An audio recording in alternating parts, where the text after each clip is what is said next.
All right, welcome back. What's up, Canada and beyond? It is Thursday, September 19th. Ladies and gentlemen, boys and girls, grannies and gators, we're doing something a little bit different this evening.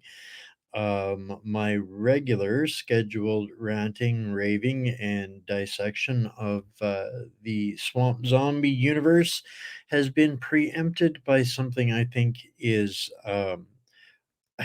far more significant and we're going to be doing a press conference today. I was a part of this press conference earlier this afternoon.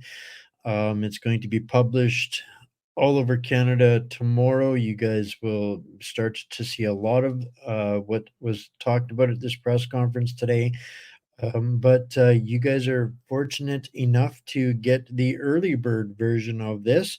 So I hope you are buckled in for a little bit of an extended version tonight. This will be 2 hours.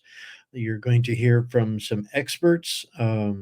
This is kind of a big deal, and I hope people come out of this with a far greater knowledge, understanding of the crisis that we're facing within the political spectrum, how critical these issues are, and I'll be here with everybody throughout this press conference. I'll be in the chat. I will do my best to answer whatever questions arise within the chat, but it will be open after the press conference for questions and answers, of which I'm sure there will be many. So, guys, you're going to be hearing from experts and people, not just in Canada, but from some of the best who are organizing, in fact, to do something about all of these issues, a couple in particular today. This is throughout this, I'm going to be posting some links across the bottom of the screen, like I usually do.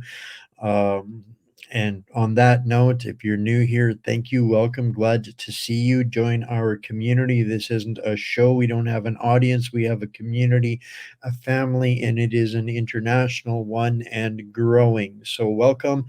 Make sure that you hit that subscribe button, get your notifications turned on, and if you're not new here, you'll know we need to share this collectively because nobody's going to make it easy to get to the information that undoes the crime sprees, right? So this is a community effort. This is a community platform. Everything that we cover here today, the uh, video version, all of the links, everything else will be included in the Substack tomorrow. I'll pull that up here just so people can get a look at it. Make sure to get subscribed to What's Up Canada. There is only one real What's Up Canada. Everything is free. There's no paywall. There's all kinds of extras in there. And if you can't remember the Substack URL, find us on whatsupcanada.org. There's going to be more announcements coming over the next few days, including what's going to be an international 24-hour event that has never been done before. You people, you folks, friends, family, patriots, hostages, are going to get to have a front row seat in this. Part of it was inspired by this community, and there's some good stuff coming. So without further ado, we've got a bit of a long haul here in this tonight. Take notes if you want, ask questions if you want. I will be flashing other links across the bottom of the screen as we carry on through the show. Yeah, so let's get started with the press conference. We started just a couple of seconds in by the time the recorder started working. Matters in particular. One is the advancement of these foreign hostile agendas in Canada in the form of Bill C-293. And the other is the current strategizing of the United Nations to make COVID look like a bit of a warm-up and to create many pathways to similar tyrannical unelected government globally. So with no further ado, Bonnie, I'd be grateful if you would introduce our experts, and if Ted, I would love to have a comment from you. And I look forward to all getting informed and having a discussion about this. Thank you. Thank you. Good morning and welcome to World Council for Health Canada's urgent press conference regarding two very important and current threats to our rights and freedoms. Canada's Bill C-293 that recently had a second reading at the Senate September 17th, and the United Nations extensive power grab with the Summit of the Future scheduled for September 21st to 23rd. We are pleased to begin our event with two very well-respected lawyers and a star-studded gathering of main truth media such as yourselves. One world control in Canada and abroad is the theme for today's conference. Dr. Trozzi and Ted Kuntz will be giving opening statements followed by our speaker presentations given by the following subject matter experts. Lisa Miron is a lawyer, journalist, and activist. Her work can be found at lawyerlisa.substack.com. She's speaking on Bill C-293, an act respecting pandemic prevention and preparedness. Shabnam Mohamed is a lawyer, journalist, and activist. Her work can be found on worldcouncilforhealth.org and WCH She is speaking on the upcoming UN Summit for the Future. We will then open the floor for questions, and please do consider your lead up to be sure we have enough time for a robust discussion. Please know we are recording and the conference and it will be posted on World Council for Health Canada's Substack within 24 hours at wchcanada.news. You may also record and or live stream. We ask that you please share and encourage others to do so. We also invite you to contact us if you wish to be featured on World Council for Health Canada's platforms so Canadians know where they can find journalism they can trust. If you have any questions, please contact wch-canada@drtrozzi.org. Blessings to all, and now to prayer. A prayer for Canada. We call out to you, dear God, the divine, all-powerful, one creator, to give us strength and guidance as we face the enemy of love and freedom. We do not fear the challenge before us, as we know you are watching and providing all that we need to stop the capture of our mind, body, and soul. May you remove the wicked and empower those who walk in your name. To quote those who walk before us, our liberty depends on the freedom of the press, and that cannot be limited without being lost. Thomas Jefferson. No one outside can rule us inwardly. When we know this, we become free. Buddha. Freedom is the right to tell people what they do not want to hear. George Orwell. Freedom is not a gift bestowed upon us by other men, but the right that belongs to us by the laws of God and nature. Benjamin Franklin. The secret of happiness is freedom. The secret of freedom is courage. Thucydides. We are thankful for your grace as we walk in your name through these dark times together. God bless Canada. God bless us all. Now I hand it over to Dr. Trozzi and Ted Kuntz to officially open today's press conference.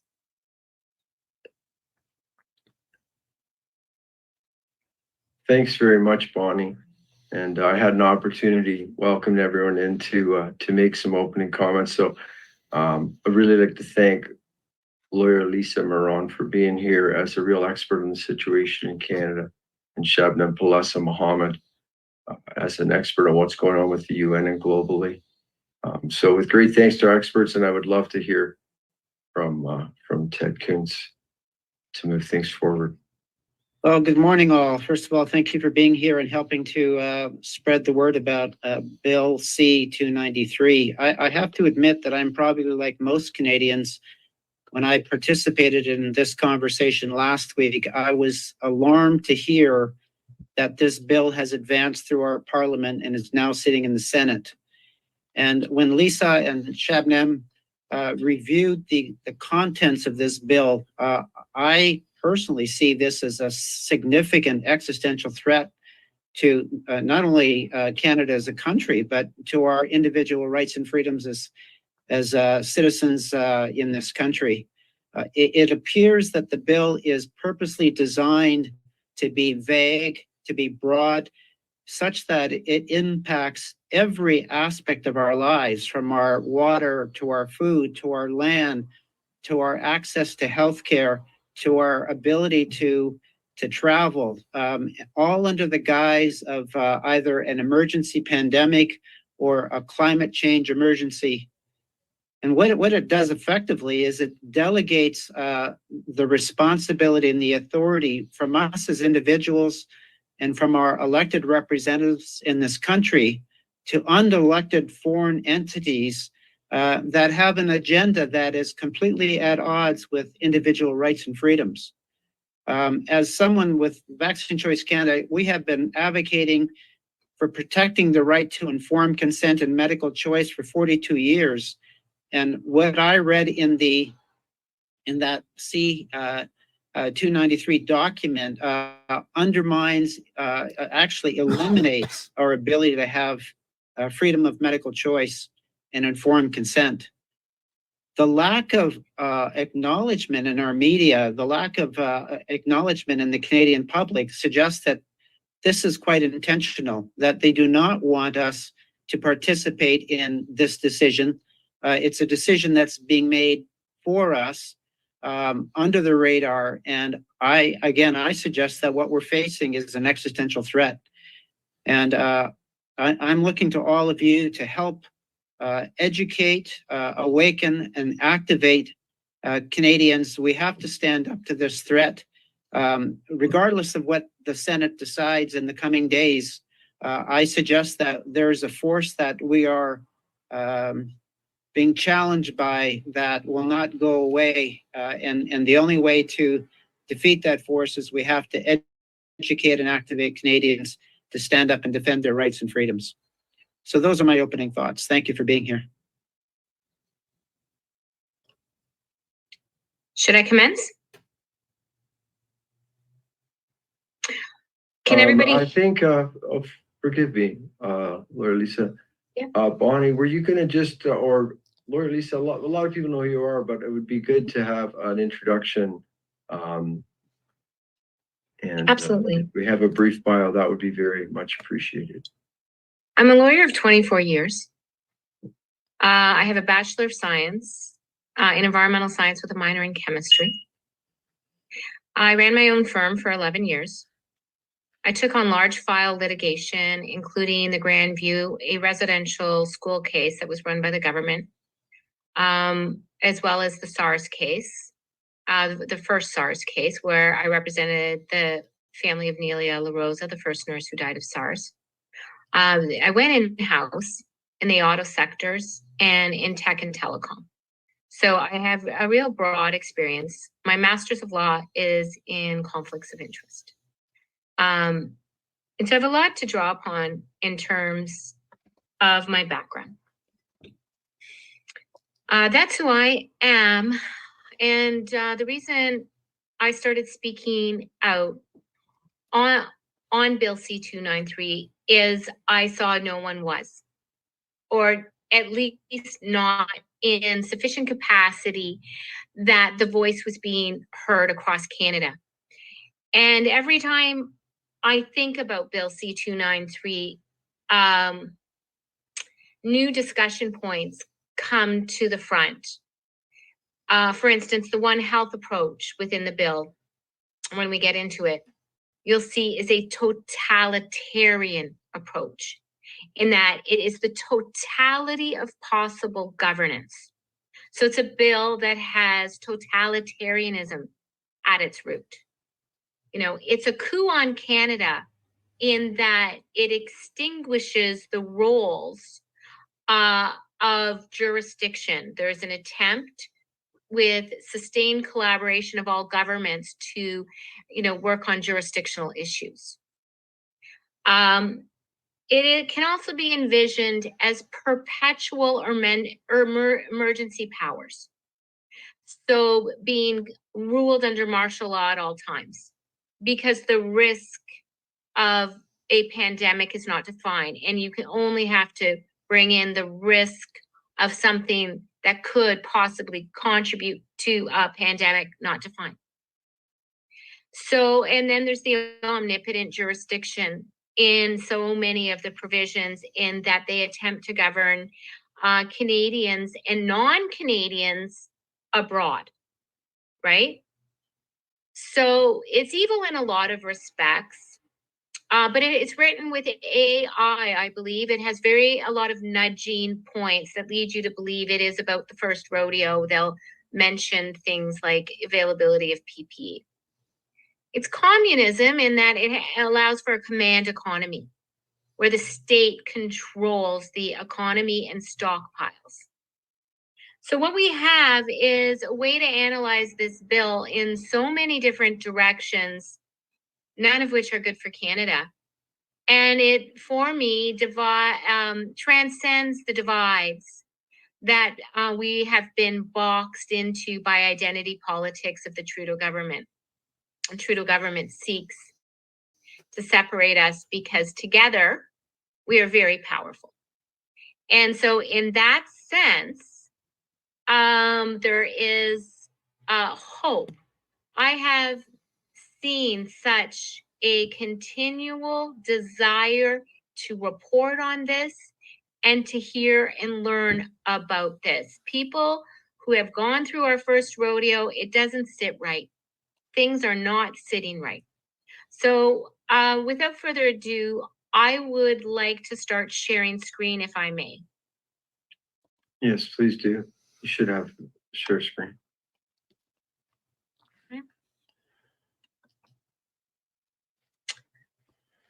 So we're talking about Bill 293. I am, however, going to back up and talk to you about the international health regulations of 2005. In 2022, I became very concerned about the WHO pandemic treaty and the international health regulations of 2000 amendments. But I had a hunch, having gone through the pandemic and seen what I call the public health mafiosos not act in our interest. It just seemed like very common sense was abandoned, whether it was shutting down the entire economy to protect marginalized populations, whether it was demonizing those who weren't vaccinated while having plenty of information about the dangers of the vaccines and plenty of information about the ineptitude of the product.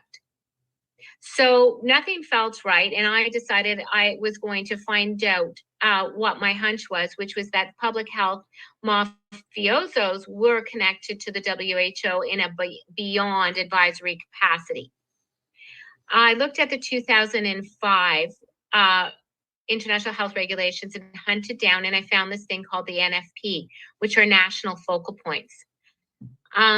What that essentially is since 2005, every country of the world has to designate what is their national focal point with the WHO. That is the control point.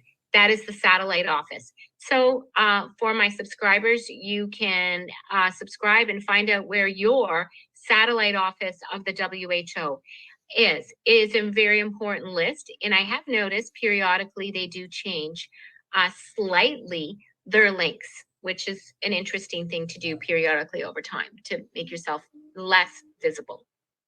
And how many people, if they knew how closely connected our public health mafioso were to the WHO, would look at the lens behind us in our first rodeo and look at it in a different lens? And how many people, I should tell you, have to look at this for Bill 293, and it is a context point. Canada's NFP, or National Focal Point, where is it? 525 23rd Street, Northwest Washington, D.C. So our NFP, our satellite office of the WHO, is in Washington, D.C. at an organization called the Pan American Health Organization / WHO. So essentially, we have here this continual conflict of interest where our NFP is actually run by the WHO itself. And the health portfolio that it runs includes the following agencies. And you just put this in the context of monkeypox. You put this in the context of bird flu. You put this in the context of, pandemic. One, the Canadian Food Inspection Agency. So what are they going to do? They're very healthy. They are dedicated to safeguarding food, animals, and plants. They safeguard them, which enhances the health and well-being of the Canadian people, environment, and economy. So they're going to tell you if your flock has to go.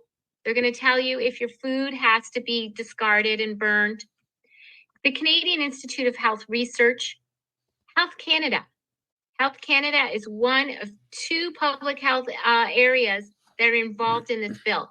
So now you see they are very closely connected to the WHO. In fact, they're essentially, it looks like they are, it appears to be, and justice must be seen to be done. Until they prove otherwise, I'm entitled to assume they're being run out of the WHO PAHO office. So, globalization works like this. We collect our regional areas and like the EU or Pan-Africa or Pan-American, and then we just wrap it all up in a bow through the WHO and UN. So Health Canada, do they, the role that they have in advising doctors on how to deal with any disease, that comes out of the WHO. Did you think they were yours? Did you think doctors who are lining up with experts, did you think they were your Canadian experts? Did you? Given the Gavi funding of the WHO, the Bill and Melinda Gates funding, given the profit, given the CCP connection to Tedros, given the accusations of Tedros of horrific things to his people while he was part of the Tigray governing party. Patented Medicines Prices Review Board. What's getting approved, right? And what prices they're paying for them.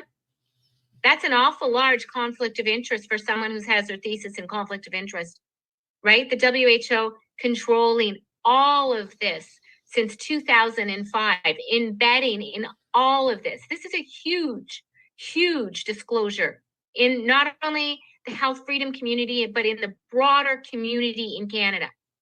The Public Health Agency of Canada, right? Bingo. I thought I would find this. It's just a hunch. And I did. I wrote all the MPs disputing the WHO pandemic treaty and international health regulations. I got responses from only a handful, less than 5.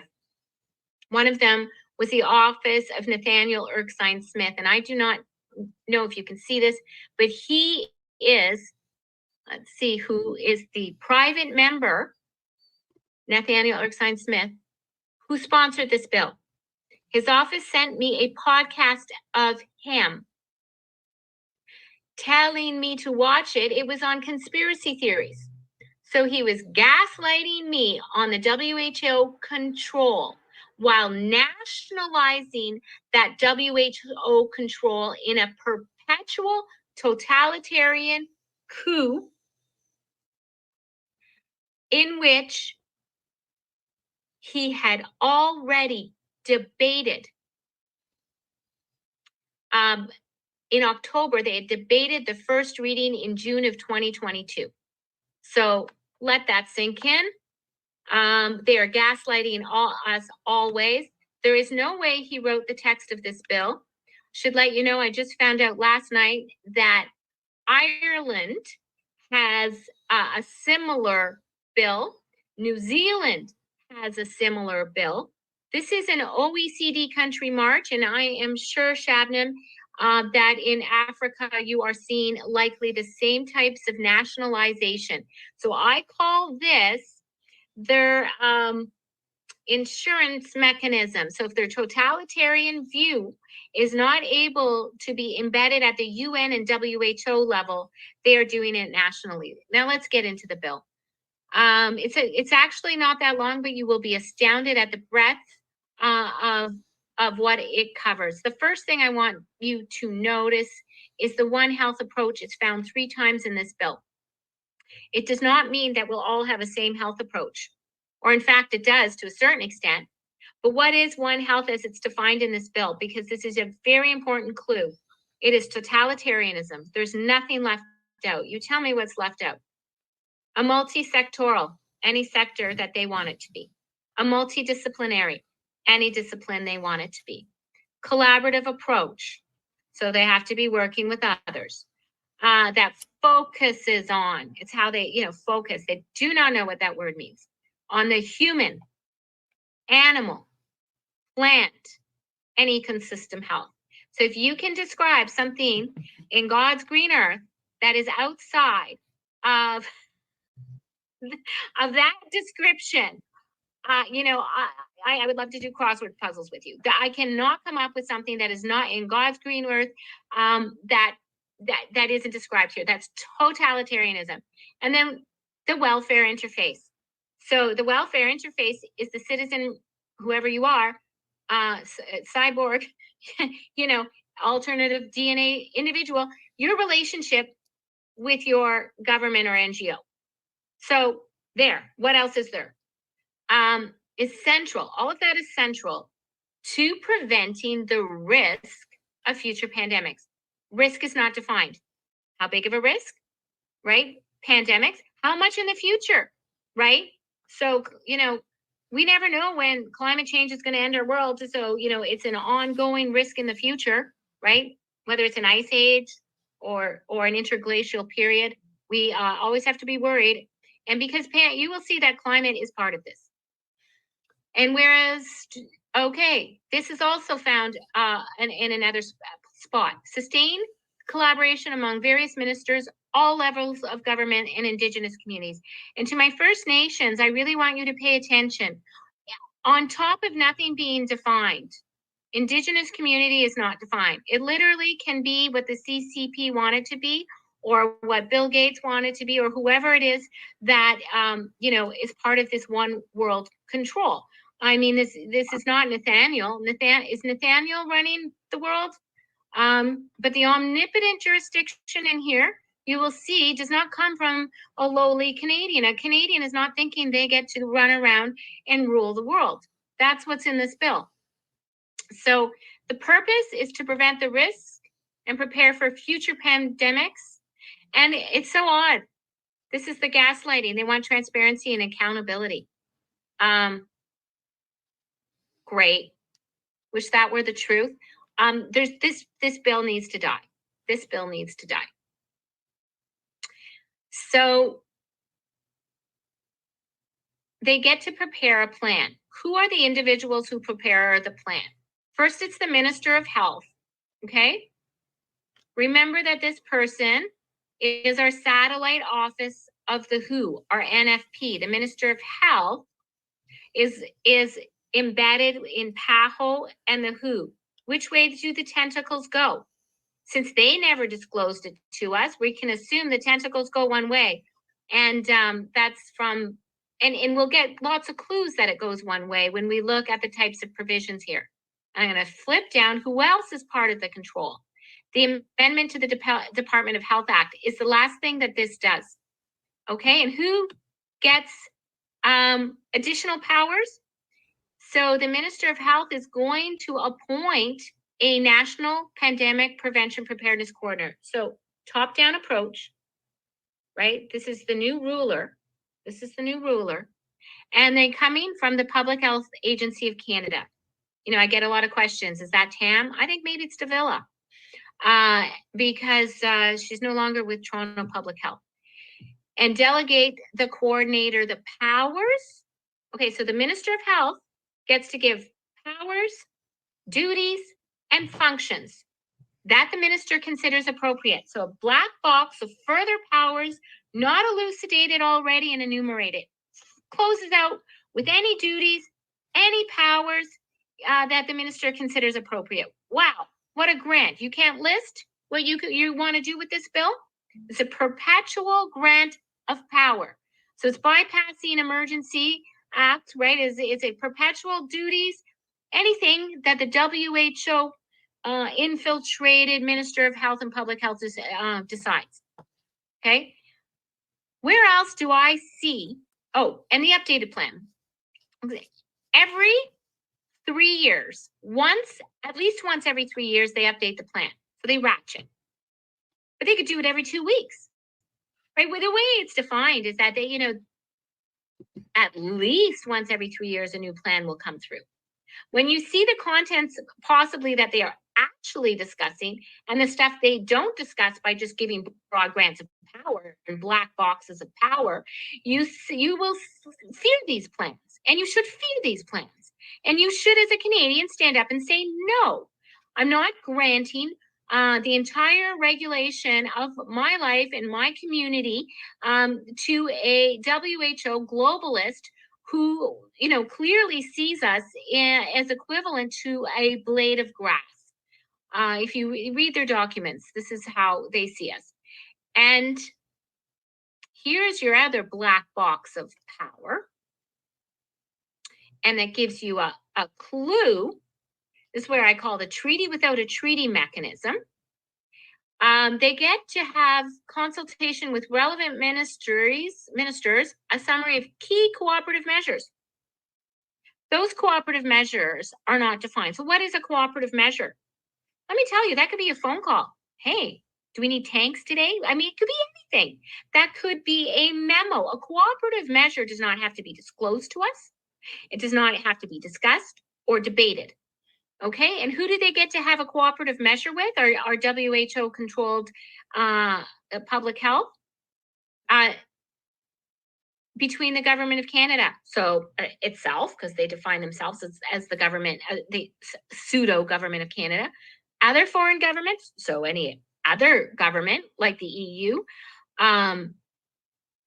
key international organizations, so Gavi, SAPI, right?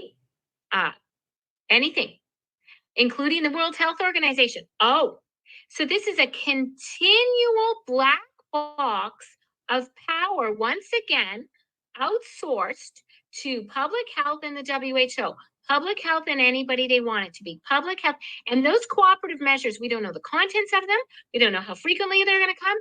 So it's a perpetual manner in which to govern Canadians in perpetuity.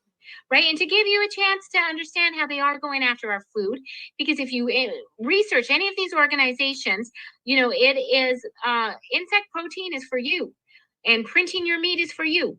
And you can be a vegetarian or vegan, and I respect your choice, but imposing that on the world is very draconian and very totalitarian, right? The government is on your fork. So the United Nations Environment Program, the World Health Organization for Animal Health. And does someone want to speak? No? Okay.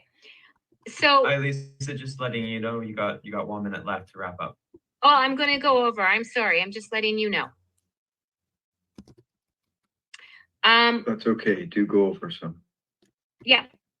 This is important information that people have to understand, and this is a very thorough press release, and it's our opportunity to speak to the nation on important things. So it's not administrative that I'll be paying attention, but what I think our audience really is. So let's start. They get to describe the state of research. They do. So we saw where that led in the first pandemic. So they get to state what the research is. They get also to establish interlinking surveillance systems, right, for infectious disease in Canada and for infectious disease outside of Canada. So, this is important for Canadians who are already through Bill C-10, Bill C-11, surveilled. And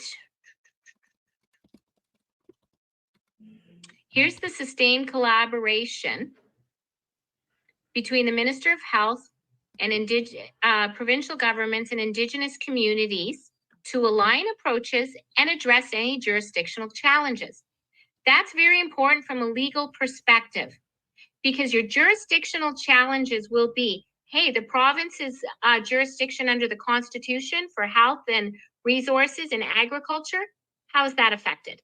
It's affected, right? So if you are saying, I'm going to have sustained collaboration with my provincial governments, are you then going to prevent those provincial governments from exercising their constitutional authority? Is this a further coup? How about the Indigenous communities? Because it's not First Nations, it's not defined Is that going to affect treaty mechanisms, right? Everyone's led to believe that the globalists love the indigenous. However, I'm not so sure that that is the case, and that they should really legally look into this. And what other jurisdiction? You have your charter and Bill of Rights. And if there is a jurisdiction that you might want, it's the jurisdiction of the court to rein in the legislative and executive branch. That's important. And so this is a very large clue that they know they're offside. They know they're offside. They're right there telling us, we're violating your Constitution. We're going to rule outside of the Constitution. We intend to do so, and we're going to infiltrate all levels of government to eliminate that jurisdictional challenge. So that's important. Okay, they develop the standards and guidelines. Okay, working conditions of essential workers across all sectors. You're nudged to think that might be your health workers. But however, it's not defined. What they get to define what is essential in all sectors. Working conditions may include your, working from home under a 15-minute city. And here's your command economy again. It's very communism. The availability and management of relevant stockpiles. Here's your nudging to the MPs that it's about PPE, including testing equipment and PPE. But since that's not defined, right, they get to say what's a stockpile. They get to manage it. They get to manage it for its availability or non-availability. I want you to think about that, Canada. Like, this is very broad. This is a communist management of our and look what Trudeau's doing with EVs, right? This is perpetual management. They get to own the communication of risk to the public. I may have said that.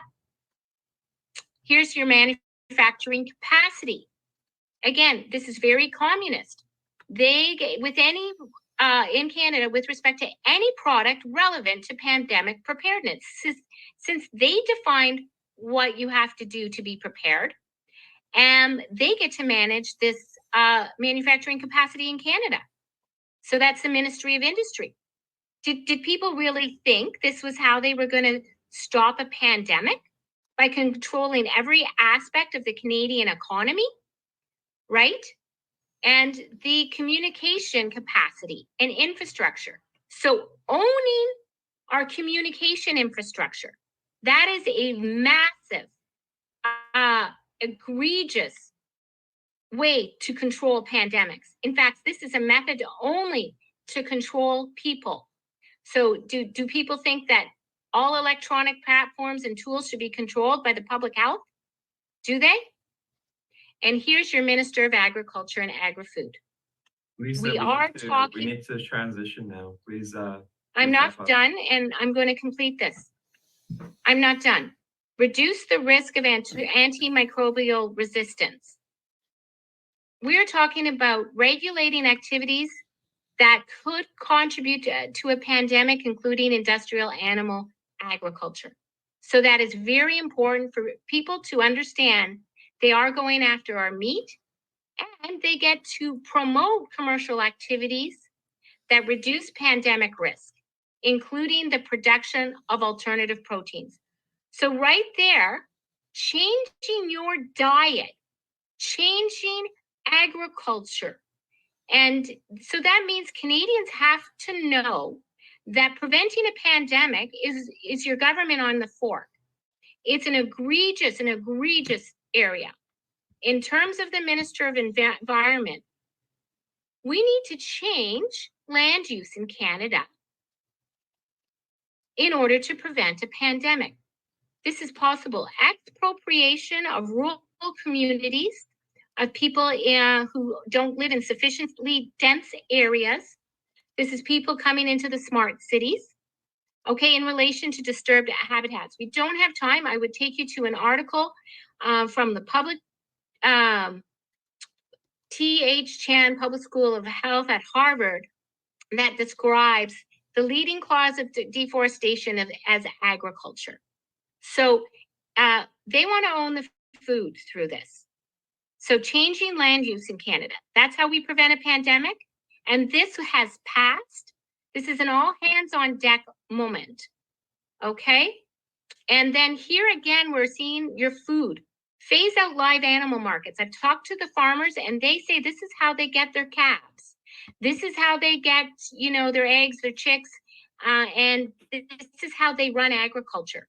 Again, so this is phasing out or regulating live animal markets.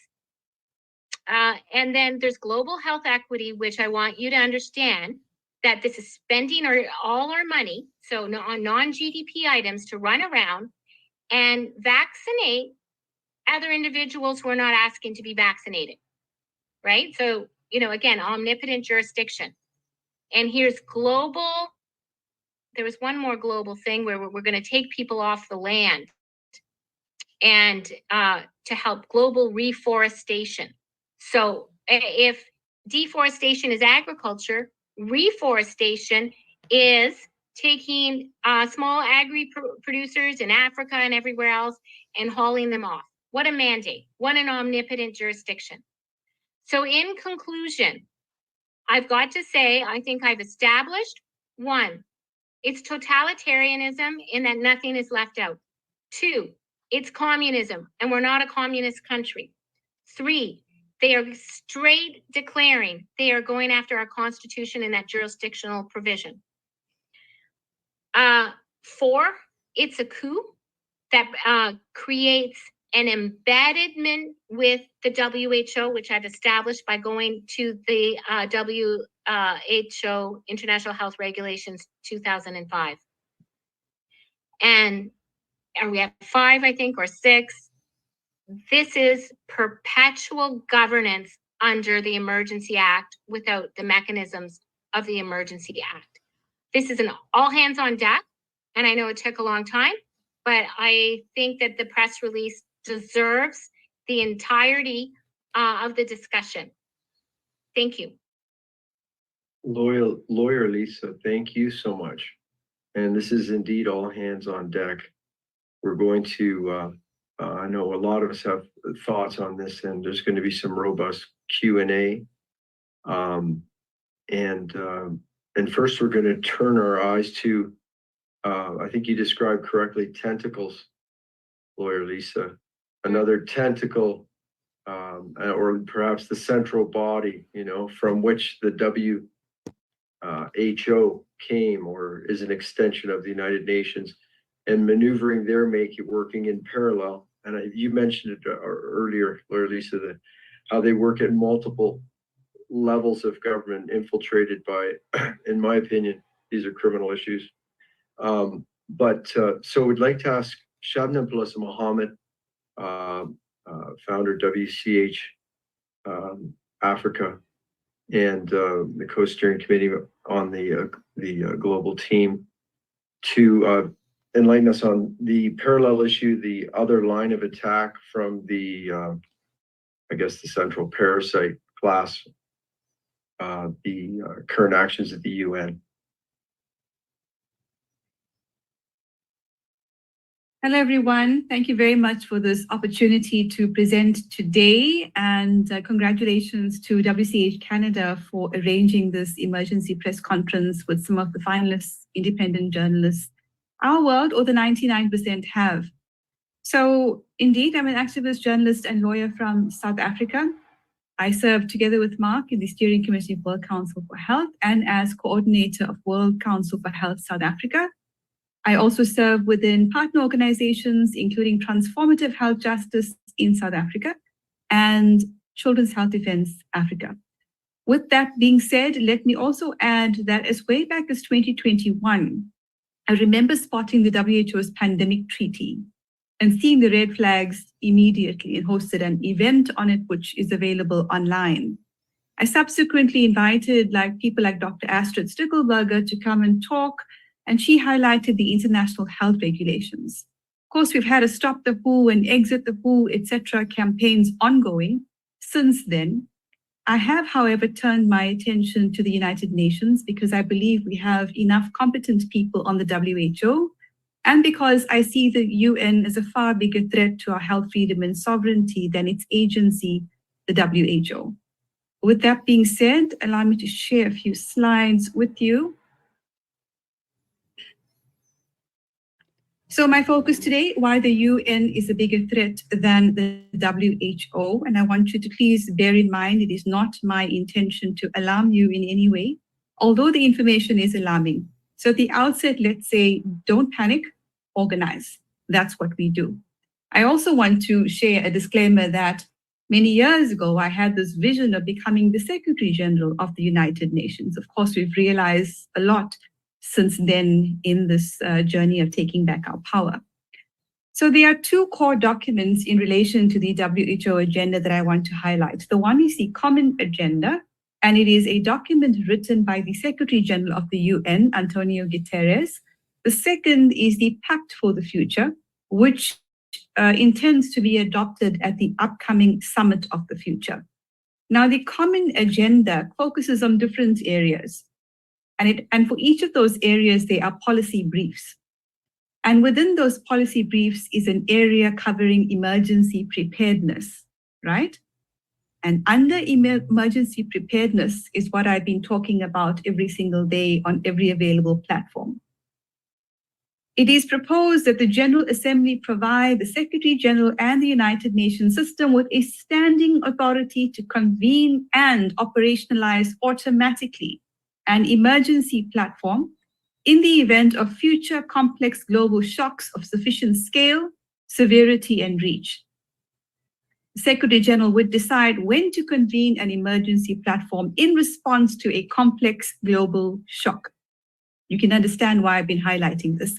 The governments of Germany and Namibia have been overseeing the second document, the Pact for the Future, and there's various actions under that need to be discussed. But in the interest of time, I'm going to move on to talk more about that second document, the Pact for the Future. They highlight complex global shocks as events that have severely disruptive and adverse consequences for a significant proportion of countries and the global population, and that lead to impacts across multiple sectors, requiring a multi-dimensional, multi-stakeholder, and whole of government, whole of society response. Does that sound familiar? COVID-19. We request the Secretary General to present for the consideration of member state protocols for convening and operationalizing emergency platforms. And they talk about being flexible, but of course that is just word salad. This is how most of us conceptualize the way the world works, right? Under national flags, and as to whether we're living in democracies or not is a subject for another time. This is how the world is really run. Policymakers at the top, including the Bank of International Settlements and central banks, the World Economic Forum, Council on Foreign Relations, Club of Rome, Chatham House, Rockefellers. Policy distributors, including the UN, IMF, World Bank, WHO, global corporations and NGOs, and of course, philanthropists. Policy enforcers, national governments and all of their subsidiaries, and selected scientific authorities. Policy propagandists, many, as you can see, including mainstream media and fact checkers, and policy subjects, us. I'm going to pause to remind you to watch these films that we made in South Africa called Countdown 2030 around the World Economic Forum. Very important, because they openly admit to penetrating the governments, including Canada's government. So any of your political leaders belong to the World Economic Forum, fire them. If you look at the United Nations website and you search for the term global governance, there are over 4,000 results. They're very serious about this. It means the erasure of individual civil liberties, the erasure of governments for what it's worth, democracies, and it would make politicians irrelevant. So I'd say they definitely need to be paying attention. The UN system is intended to operate along the principles of the rule of law. All persons, institutions, and entities are accountable to laws that are publicly promulgated, equally enforced, independently adjudicated, and consistent with international human rights norms and standards. There are no exceptions.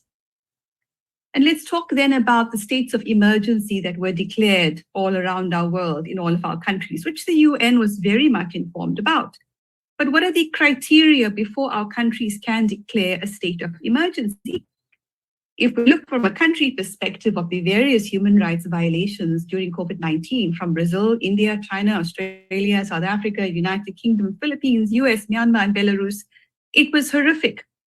The World Council for Health drafted this document, which I'm very humbled to have contributed to, called Preventing the Abuse of Public Health Emergencies, or what are the lawful criteria to declare a state of emergency? This is incredibly important because the UN, remember, wants standing authority over emergencies. Before declaring a state of emergency, the onus is on the government to show that the public health crisis threatens the life of the nation. Big statement. And that this threat meets the following criteria. The threat must be 1, actual or imminent, 2, involve the whole nation, 3, place the continuation of the organized life of society at risk of extinction, and 4, be so extraordinary that ordinary measures for protecting public health and order are clearly inadequate. COVID-19 met none of these criteria. So all of our governments violated international law. We're operating within a mafia system. At the recent World Health Assembly, member states were threatened into going along with amendments to the IHR. We know this from inside information of member state delegates that I had engaged with, and I would encourage you to read this article. So silence procedure, public participation, all of it is meaningless. I had, as you see at the bottom, one of the member state delegates saying, I'm currently under technical surveillance and writing to you using VPN. So how else does this mafia operate? How many other reasons to not trust the UN? The sexual abuse of the women of the DRC by WHO and UN workers. And I encourage you to read that at childrenshealthdefense.co.za.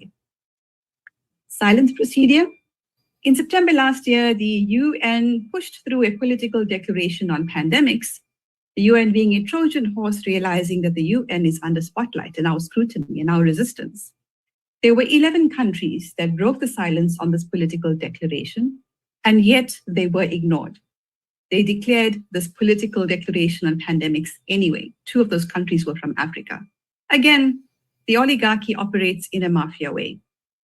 Public participation, one of my favorite subjects, and you will see Guterres highlighting it, and you'll see UN documents highlighting it. It's just word salad. It actually does not mean anything. Participatory approaches to decision-making and policy discussions.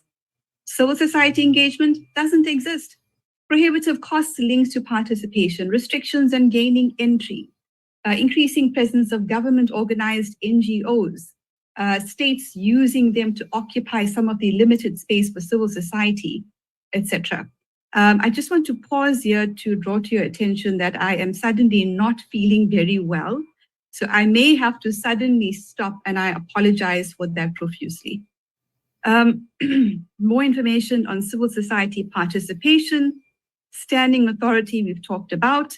So the emergencies that the UN wants standing authority over include pandemics, wars and nuclear events, accidental or deliberate release of biological agents, disruptions in the flow of goods, people, or finance, disruptions in cyberspace, cyber attack and critical infrastructure, a major event in outer space, unforeseen risks, technological developments gone rogue, and climate or environmental events, degradation or disaster. Coming up in the next couple of days, the UN Summit of the Future, where they intend to vote on a pact for the future and 2 annexes, a declaration on future generations and a global digital compact. What is the aim? Totalitarianism, exactly, and global governance. So declaration on future generations, I'm just going to say it's arrogant. You cannot be making declarations on people who've not been born yet. There's also something very interesting called the World Futures Council, launched 15 years ago. Global Digital Compact, and you can find it on the UN's webpage, Summit of the Future, consistently highlights misinformation and disinformation, and all of the actions they intend to take to stop that, including collaborating with governments and relevant stakeholders. Silence procedure we've talked about already. It's a complete sham. I would encourage you to read this article. Can the WHO and the UN impose sanctions for not obeying them? Short answer, yes. childrenshealthdefense.co.za. What can be done? Education, serving notices, such as the one I've drafted to the UN, lobbying, legal action, withdrawal, and strengthening sovereignty. Working at a grassroots level with the poor and marginalized, extremely important. Here's the notice I've drafted to the UN. Serve it on the UN, your government, and your government's representative to the UN. You'll find that on the World Council for Health South Africa Substack. Events, including the one we had last night. On the left, the UN's One World Government and the WHO's One Health Agenda. The UN and the WHO are holding a One Health Congress in Cape Town, South Africa, starting tomorrow, and it covers everything. And on the right, pickets that we're organizing as a response and learning more. So here's a course on understanding and addressing conflicts of interest, hosted by myself and my colleague, Fahri Hassan. More information available shortly. And of course, outreach, exposing the impacts of these bioweapon injections, in particular on children. Here's an old document. Should our countries belong to the UN? Let's continue discussing it. And a reminder, we are more powerful when we empower each other. Finally, our strategy should not only be to confront empire, but to lay siege to it, to deprive it of oxygen, to shame it, to mock it, with our art, our music, our literature, our stubbornness, our joy, our brilliance, our sheer relentlessness, and our ability to tell our own stories. Stories that are different from the ones we've been brainwashed to believe. The corporate revolution will collapse if we refuse to buy what they're selling, their ideas, their version of history, their wars, their weapons, their notion of inevitability, and I might add, their products. Remember this, we be many, they be few. They need us more than we need them. Another world is not only possible, she is on her way, and on a quiet day, I can hear her breathing. I'm going to stop there for now and close with the following. The power of the people is greater than people in power. Thank you very much. Shabnam, Palesa, Mohamed, thank you so much. Friends, you can see why in this press conference we have two very important issues, and the word authoritarian, unelected global government, and as I suggested earlier, this is tyrannic or treasonous, forgive me, well, both. I want to, before we open up, we've got a great group of real journalists here to ask real questions and have some Q&A and discussion. I'd like to emphasize that on WCHcanada.news, you will find information and action you can take. And these were structured with experts, including Shabnam Palesa Hamid and lawyer Lisa Moran. So you can take action on these items right away, folks. But I'd like to open the floor to more discussion. Perhaps we could utilize hand raising, and can I have everyone on my screen? And I'd like to open the floor. And please, each of our journalists and information shares, please give yourself a little introduction, because there may be people that haven't met you yet. So with great thanks, I'd like to open. And for starters, Patty of Vancouver, would you please ask your question? Hi, can you hear me okay? Yes, we can. Great. So my question would be, who in the House of Commons is voting for this bill? Or who isn't? So it's interesting. The breakdown of the vote is that the NDP voted with the Liberals on this. Now, what I see is the cover story on the NDP, because I've been forwarded some of the responses that people have gotten from writing their senators and MPs, is that they fought for the COVID-19 review provision in there. In my view, you could take that out and put that back, and take that out and put that back, and it would not materially change the grant of power, the totalitarianism, the perpetual emergency governance, and the black box of new provisions that could at any point enter, right? The powers aren't defined. So that's how it was broken down. Conservatives did not vote for it. And there were some good debates in terms of the Conservatives using the last pandemic in terms of, problems that they had, problems with mandates, etc. However, nobody brought this to the consciousness of Canadians until recently. And so it's the consciousness of Canadians really that has to rise to the top to push back. It's at the Senate. But MPs could always have this as a non-confidence, saying that we recall this bill. We recall this bill. We now understand how totalitarian it is, how it has an overt attack on the Constitution and the division of powers and separation of powers. MPs could do that. So they need to be pressured. MPPs could pressure the Premier to bring a constitutional challenge to this bill. Thank you very much, Patty Vancouver, for your question, and expert lawyer Lisa for responding. Our next question, and may I ask of the journalists here, you might introduce yourself and your platform so people will know where to find your work as well, and or where to find your publication of this. Derek Noonan, please. Oh, you're muted, sir.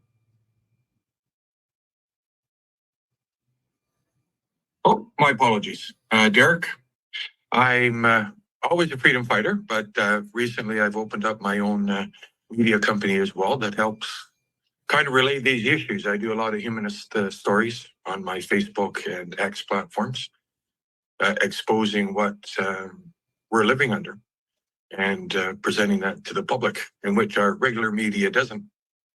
But I had really two quick questions for Laura Lisa. And I'm going to kind of read from the act itself, and just she can correct me if my interpretation is correct. And I'd go down to the very last portion of the bill, which is the amendment to the Department of Health Act. And 411, basically paraphrasing this, the health minister can basically appoint a coordinator among officials from the Public Health Agency of Canada, and delegate that coordinator the powers and duties and functions that the minister considers appropriate, which basically how I read that is basically a health czar that can't be questioned if he's approved by the health minister, in which his word would be final. And just one last question. Now, under the bill, each minister can be contacted, but I'm particularly concerned that they would be able to consult the transport minister for safety. Now,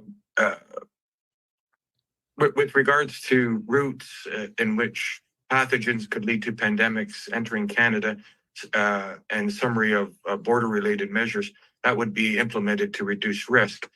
Now, I can also interpret that, and maybe Laura Lisa can correct me, just a hypothetical situation. The minister sees a contagion or a small contagion in Alberta beef. And under this, there's really no way to quantify it in terms of numbers, what that risk would be. In theory, he could basically shut the borders for Alberta beef, not to leave Canada or any nation, if I'm to assume that's correct.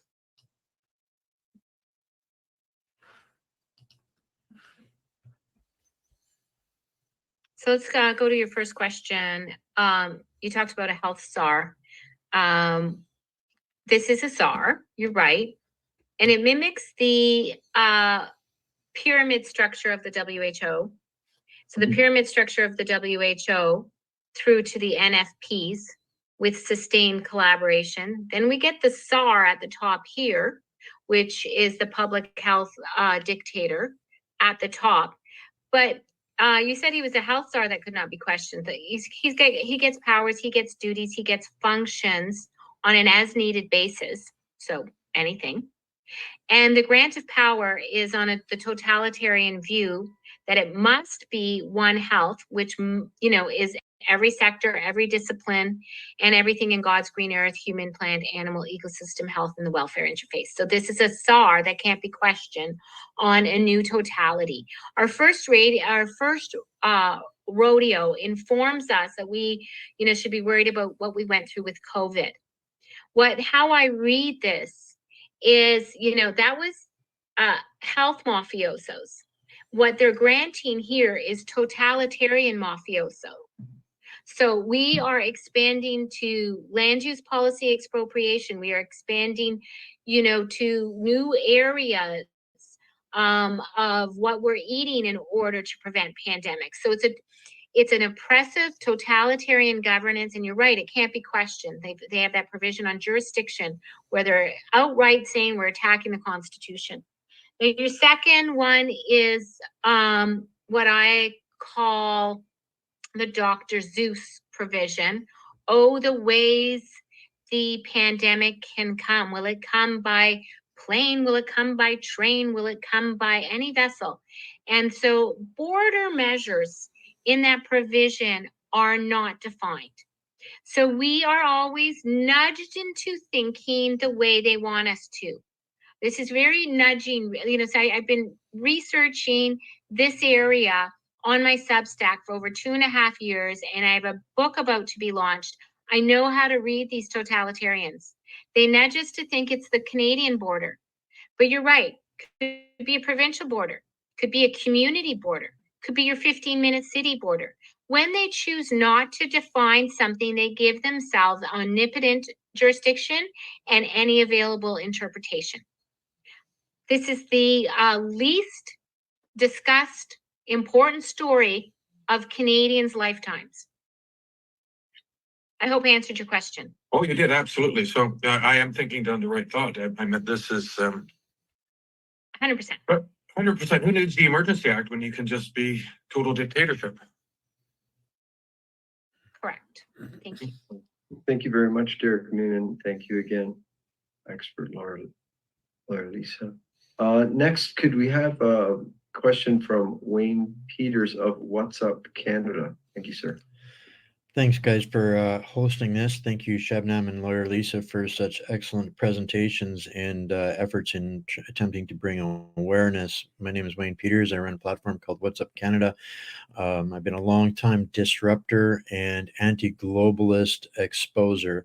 I don't really have an articulate a really deep question, but a couple of analysis points that I think will help set up the question. It's my firm belief and understanding that every metric of suffering facing the Western Hemisphere, at least over the last several decades, is at the behest of the WHO, United Nations, and these globalitarian organizations. And over the course of the last 5 years, exposing so many of the different tentacles as described of this encroachment and abuse upon not just Canada but the world. This bill is an abomination of wordplay being put to paper that encompasses every obtuse, arbitrary, obscure metric of control and management for the tokenization management of everything that they plan to govern Canada with. They want to know how many blades of grass in your yard, how many kernels of grain your chicken eats, how many pieces of bread you eat. And Canada has been lobbying the WHO. So this is a kind of a Canadian inflection on this, is the Canadian government has been lobbying for this level of obtuse totalitarianism in implementing this as the pandemic treaty. So this is the existential threat here in Canada, is that it is our own treasonous foreign infiltrated government that is responsible for this. And I think that this particular bill is the reason for the justification for all of the rest of the charade of the theatrics of elections, party, At the end of the day, all of the major parties in Canada are signed on to the Paris Accords, which this supports. So at this point, it's my firm understanding that this has already passed Parliament, and having passed another reading in the Senate, that having Trudeau having stacked the Senate makes this bill almost impossible for parliamentarians to deal with at this point, because it's already passed their level of authority, that without the court of public opinion, i.e. all of us, that there is almost going to be no way for this bill to be hindered or stopped. And this is the existential crisis in Canada, because if this is allowed to be to make its way through and set the precedent, Canada is the show pony for the New World Order, the Great Reset. So I guess my question is beyond this, the ability for the court of public opinion to engage and have impact on this, are there any other mechanisms whereby we can, through the courts or the judiciary, nationally or internationally, seek an injunction or any other methodology to get in front of this? Because the public, in my opinion, has been 100% blindsided on this. A lot of very informed people were not even aware of this until it was already in the Senate, which already makes the Parliament culpable to this, and why they are so busy distracting from their own culpability. And then this lends to the entire case of moving to election with 7 confirmed foreign infiltrators in our government without having looked at anybody that's put through these bills that serves the WEF, the United Nations, all of these foreign unelected entities. If that same lens of attention was applied not just to those 11, but to everybody that is signed on the dotted line of these bills, this is the problem that Canada faces, and this is the existential threat, and this is the reason to get this bill through, that they are committing all of these other acts of crime against our country. So I guess the question is there other mechanisms or machinations that we can engage upon further than just a court of public opinion? Thank you. Okay, I think that was a great question. One of the things I think it would be useful is Shabnam had some great slides, and one of the ones on how the control mechanisms are at the top with the BIS, and I would love to have that, Shabnam, if you can post your slides. They were so informative. As to the remedies, so you're right. The court of public opinion can move people. It can move people in ways that we forget. We forget that we're all human. We forget that spies, agents have, been flipping sides since the Cold War and from the dawn of time. And it is a matter of connecting with people's humanity. And so irrespective of Trudeau stacking the court, he does not own the good Lord, and he does not own what speaks to people inside them and what their response to humanity. It is one thing to not understand and pass this. It is another thing to get the voices of Canadians and the voices of experts on what this totalitarian vision is and pass this. So to say at the Senate, you know what? They put fences around that Senate. They put fences around that Senate. On one day, they got 42,000 emails from our one-click letter that we send out. People from diverse communities are stepping up and saying, this doesn't pass muster. So the court of public opinion is the first remedy. And in Toronto recently, they were going, public health, Davila wanted to decriminalize all hard drugs, including in schools, right? Lower age limits, so your 6-year-old could do meth at school with a safe pipe and safe supply. And they wanted to decriminalize it with no upper amount, so your 10-year-old could be a trafficker and you wouldn't have any remedy. And the court of public opinion said no. And so I'm at the point where I have confidence in Canadians that do not want to outsource their brain anymore to people to think for themselves, right? People who think for them. I can think for myself. Thank you. I have my 5 senses, and I have logic at my disposal and the ability to do research like anybody else. So that court of public opinion, I believe in it, and I think we're ready for it. The second remedy, of course, is the MPPs. Your influence with your MPP, you lay in there, because premiers, their constitutional authority, they can right now run to court and defeat this bill. right? They can. So your premiers can. And that's why the letters on our one click go to your MPPs. And our MPs have to start voicing what is going on with all of these bills and how they are connected. That interlinking surveillance in here, well, that works with Bill 10 and Bill C10, Bill C11. So there are remedies, and we have to have a legal team. We have to have a legal team to consider going to court on this in a novel fashion. Can you have a contract for suicide, right, held up? A contract for murder held up in court? No, you can't, right? It's immoral. So if this is literally a suicide of Canada in letters and in print passed, should it not be void ab initio, and should not the voices of Canadians be able to take it to court? And so we need a legal team. It's quite possible we need a legal team if the court of public opinion, but I don't think we stop, because I don't think you can comply with tyranny. What I see is tyranny in letters. This spells tyranny, perpetual, boot on our neck. And I don't think that silence right now, because of DEI, because of ESG, because of the control matrix of professional bodies, because of what your parents think or your siblings think or your coworkers think, it doesn't matter anymore. It's time to bring up our voices. And the other thing is, I think we have to broaden how we describe it, because our medical and our freedom movements focus on one aspect of that tyranny that we are well aware of. But the messaging now has to go, hey, well, how does land expropriation actually help prevent pandemics?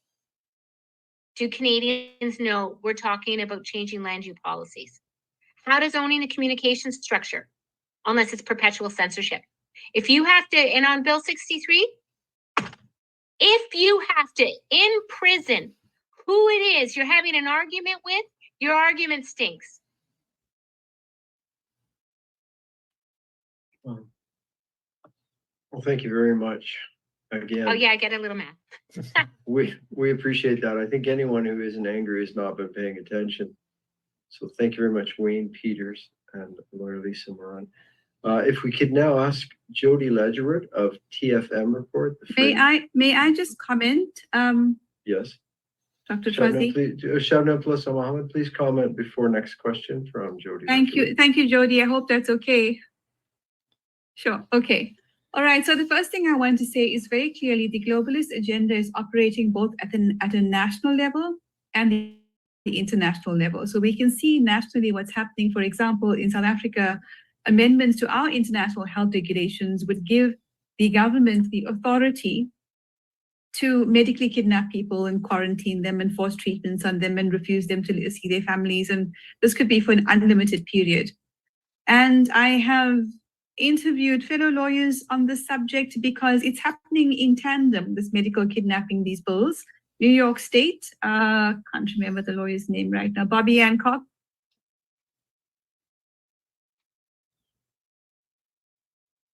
Yes, that's right. I think so we have this happening at a... excuse me, Shabnam, plus Mama. Your internet froze for about 10 seconds. If you could just back up to when you're mentioning Bobby and...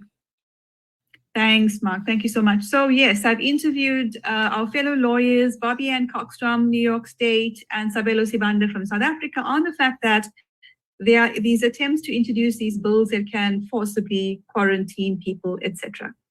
Similar and parallel to that is the UN WHO agenda. So one way or another, because our politicians, so what you might hear me say very often is that politicians are the managing agents of the parasite class. By virtue of the fact that our politicians are largely captured through the carrot or the stick, and apologies to those to whom the hat doesn't fit, don't worry about it.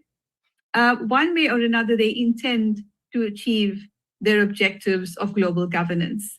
And we are what they regard as the useless eaters. So I was going through a little bit of a health crisis earlier on. I've recovered. I just want to emphasize this slide again. Think about these emergencies as defined by the UN and its funders, which include the Bill and Melinda Gates Foundation and MasterCard. How many of these have happened, are happening, or are about to happen? When you connect the dots, you would realize much of the chaos we're seeing happening around the world has to happen for the UN to say, clearly your government can't cope, and so therefore we need to step in and establish formally the one world government as part of our new world order. And this includes the various forms of wars and conflicts that we're seeing around the world. Since the inception of the United Nations, the world has never known peace. You look at its origins, what did it come out of?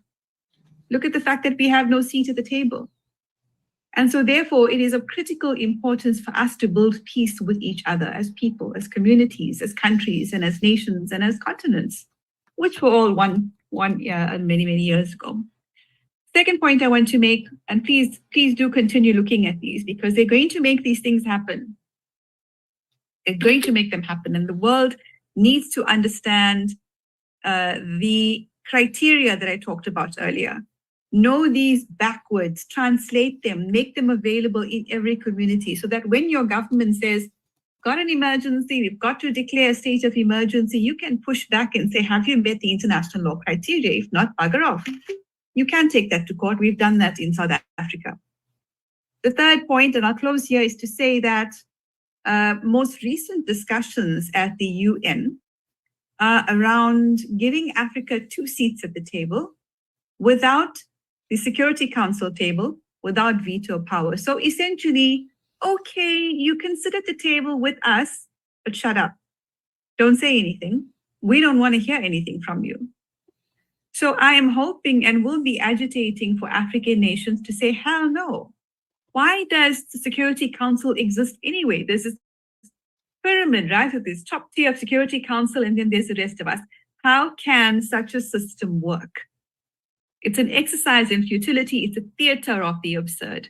And so we need to mobilize at a grassroots level. One of my favorite things is to talk to taxi drivers and domestic helpers and gardeners and academics and professors and anyone to say, well, what are you going to do when they announce the next lockdown? Because vaccines are contentious, but lockdowns, does anyone want them to come back? And then you can educate them, build up to taking back our power. Thank you so much. Thank you very much, Shabnam. Our next question comes from Jody Ledgerwood of the TFM report. Thanks, Jody. Thank you, Dr. Mark Trozzi. So this question could be aimed at either one of our presenters today. We know that the bill talks about surveillance and data sharing. And I was curious to know if either one of you understand how far-reaching that is, the surveillance and the data sharing. Is it going to go beyond our municipal borders, our provincial borders, our federal borders, or is it going to go on internationally? Therefore, Germany has access to my medical records. When I travel to Germany, they're now sharing my surveillance activities with the Canadian government. Do we know yet if it is going to be far-reaching? And capacity buildings, are they going to be instituted in every country? And will every country have the authority now to place me possibly in a capacity building, aka quarantine center, should they disagree with one of my activities that they have surveilled, or possibly one of my health issues that they were readily available to through their data sharing organizations? There's a large response that goes into this. Yeah, first there's the smart city, right? There's the smart city. We are becoming known online, and we are becoming known in the real world, in real time, with cameras dripping from all our street lights. And I can do a very thorough presentation on the advancement of the smart city itself. The second thing is the concept of people as data. and as points of data. There's an organization out of the EU, TEHDAS, which is horrific because it scrambles as deaths. And it talks about the methodology to break individuals down into their data components. And so it's the idea that absolutely every transaction in the welfare interface, ecosystem, plant health, human, that whole totalitarian, multi-sectorial, multidisciplinary view has a code and an identifier. And that enables an AI administration of a social credit system. It's a very broad and international view. Now, in my forthcoming book on professional, I have quotes of President Xi, whose goal is to be able to charge an individual in any location on Earth, for whatever transgressions are coming about. And so, yes, it has a goal to be international.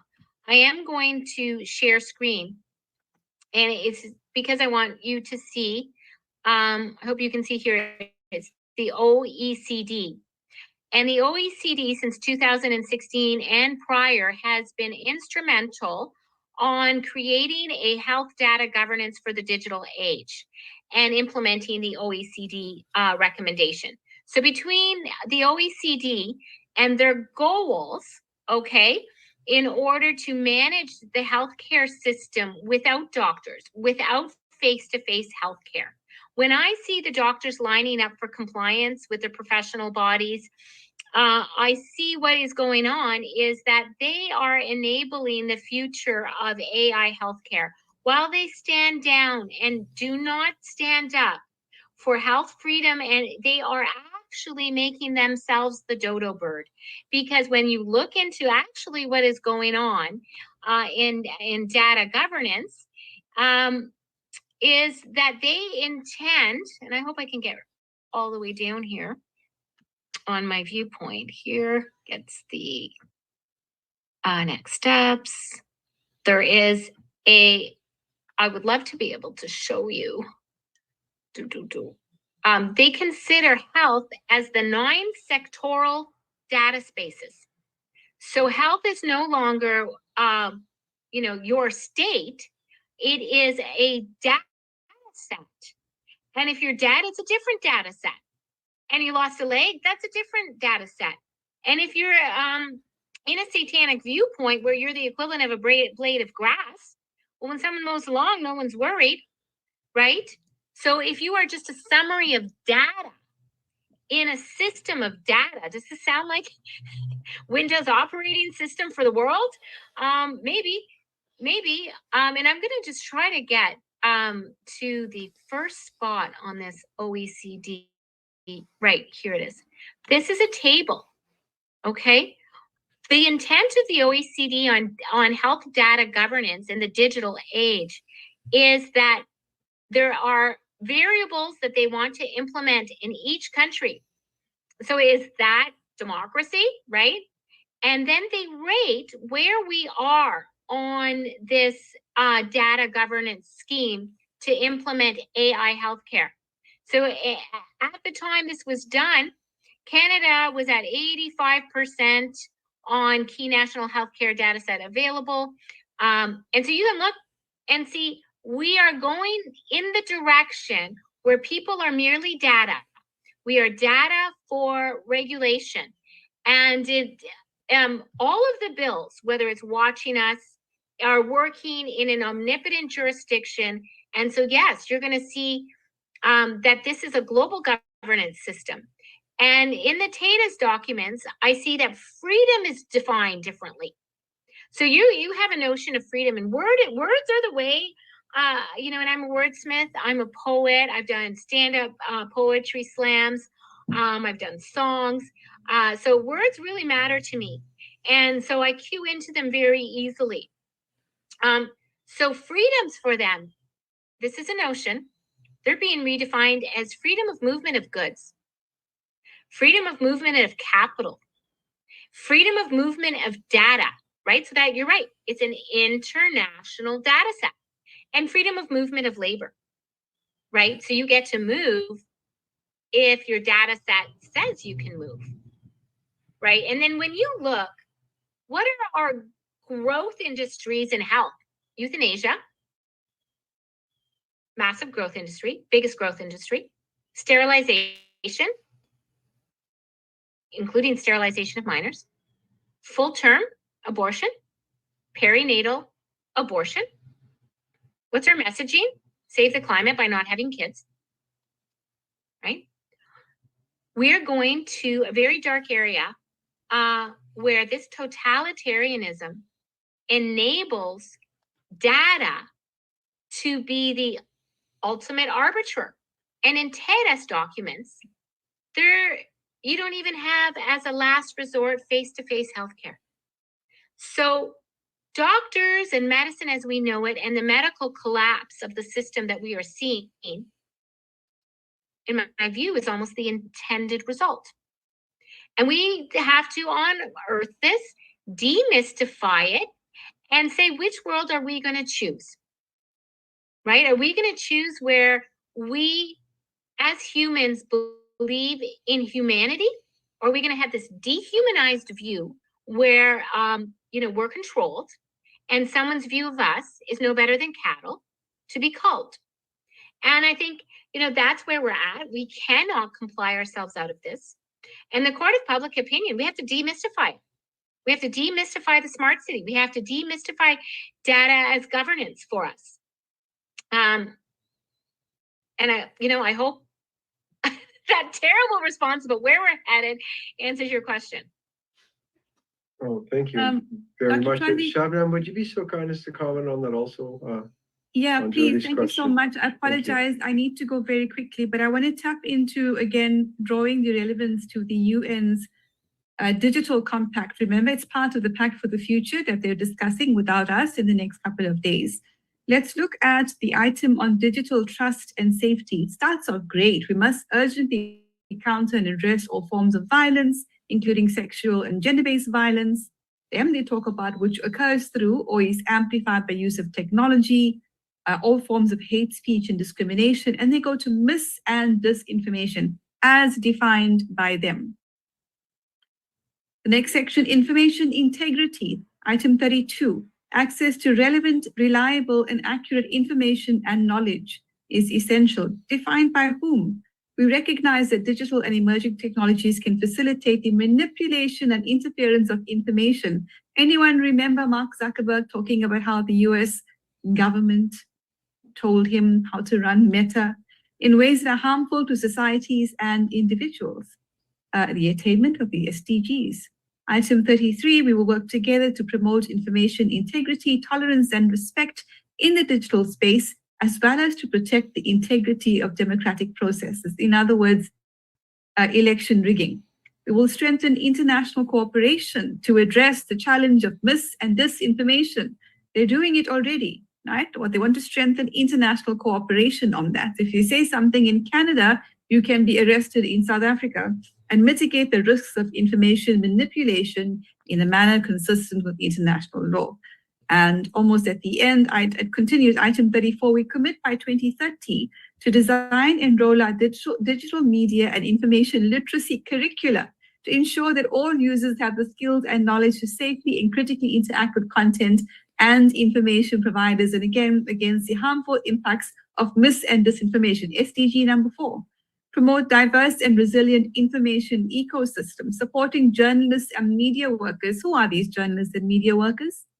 C, provide, protect, and facilitate access to the dissemination of an independent, fact-based, timely and targeted, clear, accessible, multilingual, and science-based information. Why? To counter mis- and disinformation. Back to the SDGs. And D, promote access to relevant, reliable, and accurate information in crisis situations, such as the 10 I highlighted earlier that they want standing authority over, the UN that is, to protect and empower people in vulnerable positions. So they will determine what information is shared with the public on those 10 alleged emergencies. And finally, paragraph E, promote evidence gathering by UN entities in collaboration with governments and relevant stakeholders, right? So the philanthropists, the corporate colonialists, on the impact of mis and disinformation on the achievement of the SDGs. It's about to get very, very serious, but I think they have completely underestimated our passion, our determination, our resilience, and our faith that we can build a better world for the 99%. Thank you so much. No, thank you very much, Shabnam Bless Mohamed, or Lisa, and Jody Ledgerwood of TFM Report for that exchange. Could we call on Shadow Davis to comment and question? Thanks for joining us, Shadow. Thank you, Mark. And I just want to let all of you guys know that it's such a blessing to be able to hear somebody other than myself speak about it. I'm getting kind of tired of hearing the sound of my own voice. So thank you for putting this together. You guys have all obviously done deep dives. By the way, Derek, great job with that press conference a couple of months ago in Ottawa. That was fantastic. Thank you very much. Unfortunately, they won't let me in again, but I'm working on that. So. You see, now this is my question. You guys have all done deep dives on this, and this is stuff, unfortunately, I've heard before. We all here, I believe, know what is going on in our country, in the world, and how they're trying to divvy us up and tag us all with the smart cities and whatnot. My question is, how on earth are we going to get this message? Because it is convoluted and it is lengthy, and most people haven't got the attention spans for this. I mean, many of us try nightly or weekly or whenever the frequency of our show is to get this information out to people in the most concise and understandable way possible. But what we need, I believe, is a marketing department to come up with catchy slogans to get this information out to the normies, to get their attention away from NFL football on Sundays or whatever new movie came out, or whoever Kim Kardashian is sleeping with. I mean, seriously, we've got a problem here and we need to get more and more people involved. We've got a smart city situation going on in Winnipeg right now, just like every other municipality across the country. But for some reason, Winnipeg has woken up to this, which surprised the hell out of me, because this city has been sleeping for the past 3 years. But when people started saying, you're going to threaten my land, I don't think so. Then they started to wake up and they started to get together. I saw, I think, Lisa, you were at the rally yesterday at Queen's Park. I'm not sure how many people were there, but you know, we're talking about a bill here that's going to change the very fabric of our country if we let it pass. This could be the hill that we all need to die on. And a rally like that gets, what, 50 people to come out. We need to be able to market this. Do we have any ideas on how we can take, like, you know, Lisa, I heard you talking and everything you say makes sense, but it takes such a long time to get that message out to people because there is so much information there. How on earth do we capsulize all of this and get this out in bite-sized pieces so people understand what the hell is going on? If I could just step in for one moment, briefly, and I'm going to actually share my screen.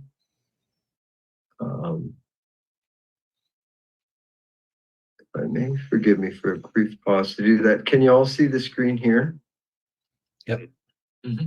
So this is WCHCanada.news, and here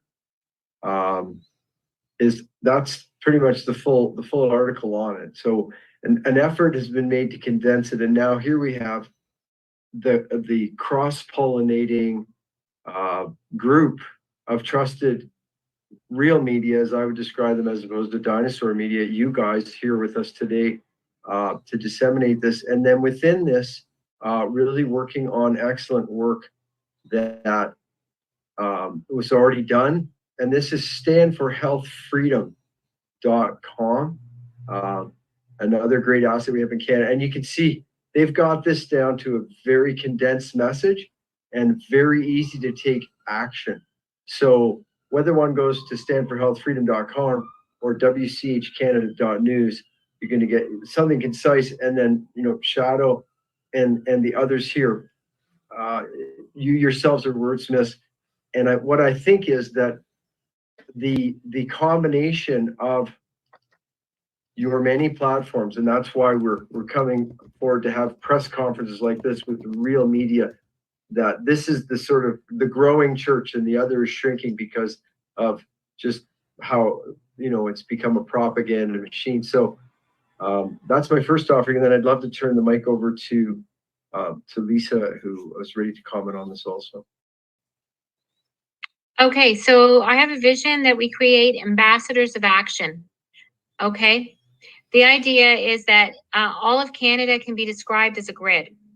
All of Canada is a grid in terms of, oh, real estate agents, oh, mortgage brokers. Well, they might be interested in the land grab, right? Or retirees. Oh, so we get them through CARP or Zoomer Radio, right? And we decide and we break down all of Canada. Oh, the auto sector, well, really, that's going to be affected. So is it dealerships? And we appoint an ambassador of action who is educated because they've seen this particular press release. And they've gone through the links and the documents. And they are appointed and they have a short amount of time for a turnaround to locate who it is who is as high as they can get in that industry. So restaurateurs, hotel and food administrators, right? People perhaps who create conferences. You know, they have a huge list. Presidents of the associations of these restaurants and auto dealers and all of that stuff, because these people have the pipeline right down to all of the GMs. Bingo, right? Because I think we, you know, my thrust is our medical freedom community really understands already. They are the red pill version of Canadians. They are the reddest pilled version of Canadians. They might be white pilled. And we have a large freedom community outside of the medical freedom community, and they're fairly educated. But, you know, this is something where you're saying, oh, my entire communication infrastructure, that we're going to have a command economy. That, you know, command economy from Trudeau already sucks. Are you kidding me? Are you kidding me? Right? So the everyday average Joe who really has put up a wall in their head about medical freedom. Like I know who they are. I see that wall. If you try to push another lockdown on them, they're going to stand up. Right? But by then it's too late. So the medical freedom is not the easiest way to wake people up, because we've had 4 years to try to do it, and it's very insular and it's very difficult. And it's people with adverse reactions who are honest about what those adverse reactions are. I have a ton of family members with adverse reactions that are not honest to themselves, right? So I actually love that the medical freedom community is leading this. But this is an all Canadian. When people talk about our land use policies, right? That's different. When we talk about a command economy, that's different. And so that is your selling points. Well, I'll tell you something before you continue, that when you just said command economy to me, I'm going, what the freak are you talking about? Right? And we're talking about average normie people that we need to be able to get them to understand what's going on. If you say that phrase to them, they're going to go, I don't know what the hell you're talking about. And then they completely and totally lose interest. We've seen this before. So what is the thing that's going to get, and there's got to be one, maybe two things that we can key on that is going to get these people. And again, remember, the first and most important thing to them right now is their NFL team winning or losing this weekend, because they've got money riding on it, on their whatever lottery they're playing. So how do we get their attention diverted from that and make them understand that a group of government thugs could come knocking on their door tomorrow and saying, by the way, we're taking half your front yard and we're going to turn it into a shelter for these asylum seekers who have just arrived yesterday? Because that's ultimately what we've got going on here. You know what we need is actually to do it like a marketing team, which is to take some millennials, right? Some LGB friends, some, union types, especially teachers, because they're really, they're really cued into the union messaging, the QP messaging that they get all the time. and take a snapshot of society and have them go through this presentation. And then we take a questionnaire and say, what are the elements that you were most concerned about? And maybe even like aspects of our new immigrants, right? Because our new immigrants, we discount that they will be part of the fray, but many of them are the ones that stood up against the medical tyranny. Because, my friends from Slovakia, they told me, none of us, we knew not to trust the government. None of us took it. We all refused it, right? Same with friends from Romania, same with friends from Cuba. So, you have this idea that we're discounting our new immigrants too. And they're here now, for better or for worse. This is their future too. And they need to know that they're not moving to the land of plenty, that they're moving to the land of totalitarianism. So I think we take that broad section of society and do a questionnaire. What spoke to you? What made you want to stand up? What would you like to hear in terms of messaging? And would you now go to your groups and tell them about it? I agree. And we need to boil it down to slogans almost. And I know how that sounds. When we see Pierre Poilievre stand up in the House of Commons, we're going to axe the tax. We're going to blah, blah, blah, the crime. We're going to do, right? I mean, we get sick and tired of hearing that stuff. We get sick and tired of hearing we're all in this together. But how bloody effective was all that stuff? When they first started this pandemic, they hit us with the biggest marketing blitz the world has ever seen. That's what this was. This is nothing but marketing, to the point where even today, we're still seeing people walking around with those stupid face diapers on, right? They're scared, they're petrified. So, and I hate to say this, maybe we need to hit people with a fear campaign of our own. And the fear campaign is they're taking your land. They're tagging you like a deer. Quite literally. One thing that I've been saying that has resonated is I think this is our Berlin Wall. We need to take it down. And so that develops the entire national consciousness of what is a Berlin Wall. So there's that. Yeah, I mean, maybe we need to go to marketing professionals or something, because what we need is a unified message here. As bad as that sounds, because we're all independent media. Like I see Wayne's face right now, and he's going, "Shadow, come on." But I'm saying that we all need to be speaking the same language here on this, if in fact this is the hill that we're going to die on. Keeping in mind that other people think that it's the trans, many people think it's the climate change stuff, and they don't even understand that it's all tied in together to the same central AI mind. Anyway, I'm done. Thanks, you guys, for having us all together like this. Well, thank you so much, Shadow and Lisa. Someone put a good comment there. They don't care about humans or children. They cater to their pets. That's really interesting. Well, what did Trump say the other day during the debate? They're eating the pets in Springfield, Ohio. That got a lot of people's attention, and that has still been talked about today. You see that on social media now. There's memes all over the place, right? So what we need, and this may sound too simple, is some kind of a catchy slogan, right? Without saying tyranny or totalitarianism and all that, because when we start saying that, people go, "Oh yeah, whatever, conspiracy theorist." And what exactly, how at this point right now, what makes them go, conspiracy theorist? How long do we have to speak to them? I'm not even sure if it's a 30-second elevator speech any longer. Like, what is their tolerance for hearing words like that? So how do we get them in a different way? Pets, their land, whatever. I think this is something we all need to think about, and maybe even engage some marketing professionals who could help. And maybe we just stumble across something one day when we're walking down the street and go, "Oh my God," because the simplest is the best, right? Anyway. Well, thanks so much for bringing our attention to that. How do we? This is important analysis, and how do we help a highly mentally abused public in a propaganda minefield to realize real risks to them and to take action?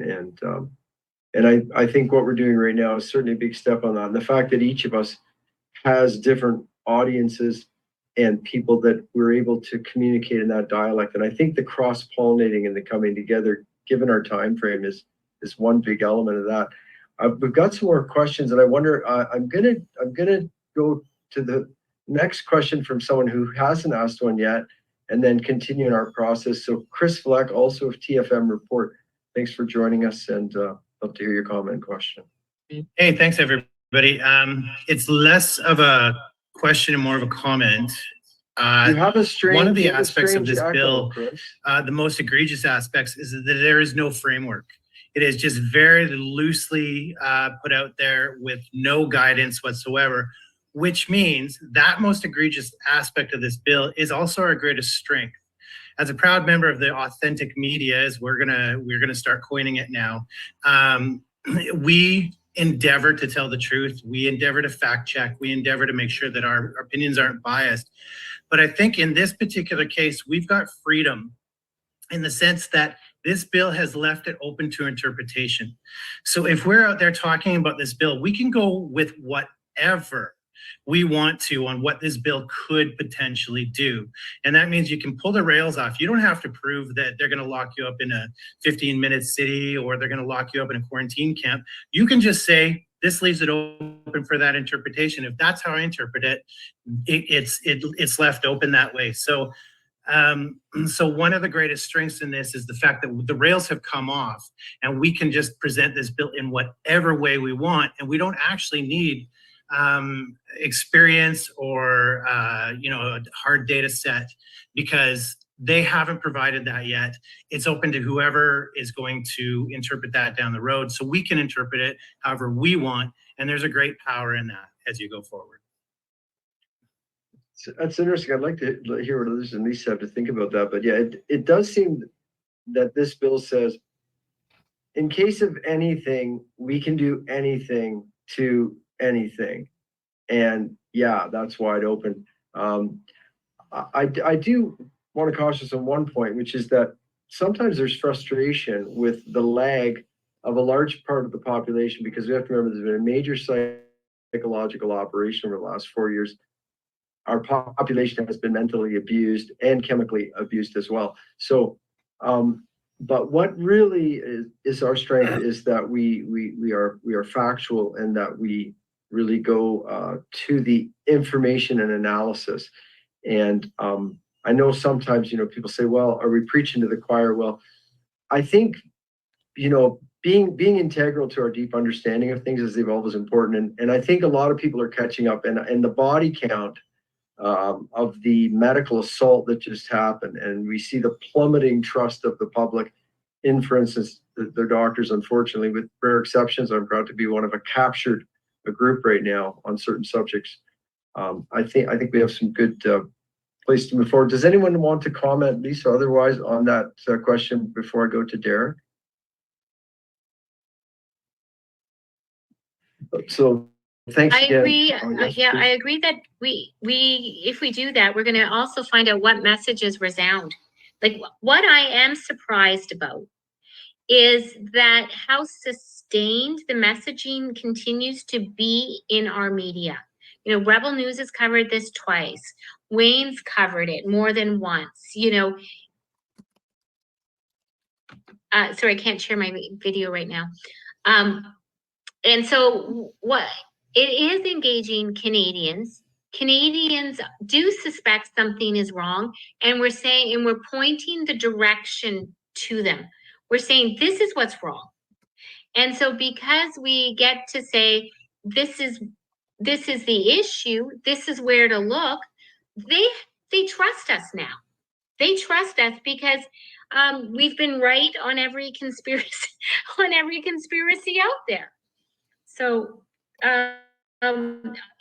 throwing a lot of mud out on and seeing what sticks to the wall is kind of maybe what will work and what will come out in terms of what are the successful slogans. But this is being shared around the world. Our videos are being shared around the world. I'm getting, inquiries from the UK to speak. So it's tapping into what people think is going to be next. And I think, if we get a Jordan Peterson or a larger podcast audience, or even a more mainstream podcaster, will get even a new audience that they bring. So we'll see in terms of what sticks, and I do like that approach, because you can say a lot with this bill. Is it going to be agriculture? I really think, are we going to eat bugs to prevent a pandemic? I mean, come on, Canada. At what point do they get to be that stupid? Thanks very much, Lisa. I think we're going to take a few more questions. At least everyone whose hand is currently up. Maybe we get another 2 if we're pointed, because we're getting close to our set. Will be 2 hours since the onset of this press conference. Derek Noonan, would you please take the mic? Sure. My last question, again for Lawyer Lisa. It was a topic, actually, we were a few topics ago, but I wanted to chime in. But you mentioned the legal team and looking at MPPs and everything on a provincial level. Do you think we have the ability, also considering the last lockdowns and mandates that we had, that the attorney generals did not follow due process in putting those mandates on? And is there anything that we can enlighten legally going down that avenue?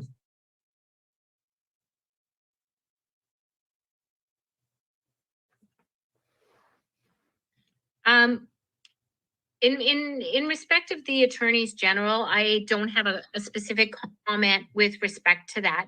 I knew that we had existing emergency plans that were sufficient to deal with emergencies, and we didn't use them. We displaced them. And so one of the things that I think is effective in the messaging for this one is, what we did at COVID? That thing that we did? That was without this legislation. That was without this grant of power. And they could already do that. Did you like that? You didn't. You really don't. You really, really don't like this. And then the other thing is there's still a fair amount of patriotism where we dip into the fact that this is actually a coup on Canada, where we no longer have the potential to govern. Mm-hmm. We no longer have the potential. We don't have the separation of powers. We don't have the division of powers. We don't have the protections of the charter. We don't have anything that Canada historically has if this goes through. So it's bye-bye Canada. So, maybe are we ready for bye-bye Canada? As simple as that.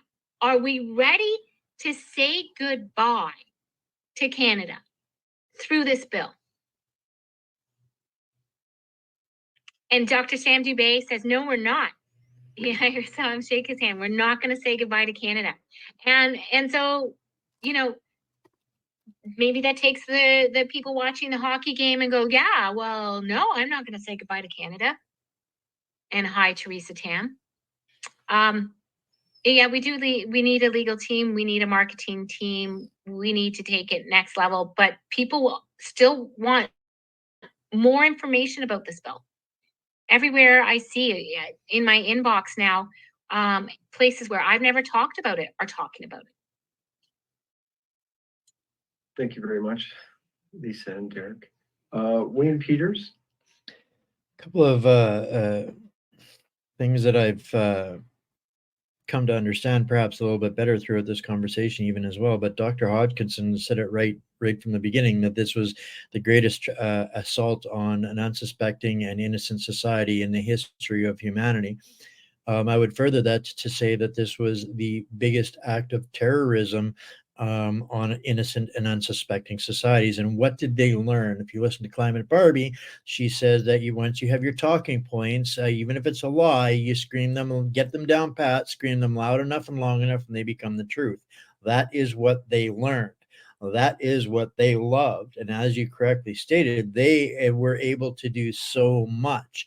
This bill is an extension of that terrorism. Since when does climate become an existential crisis on the level of medicine and health and pandemic? So this hybrid adoption of these two radically opposing theories being merged into one is the mechanism that they want to continue their assault on Canada with. And I think there's a couple of terms that really will help people understand and digest this that are, the deer in the headlight. And I think there's this mystification and demystifying it is part of the process. I agree, Lisa. And understanding when people hear this gobbledygook and they hear the term stakeholder, they think they're referring to the citizens that the government represents.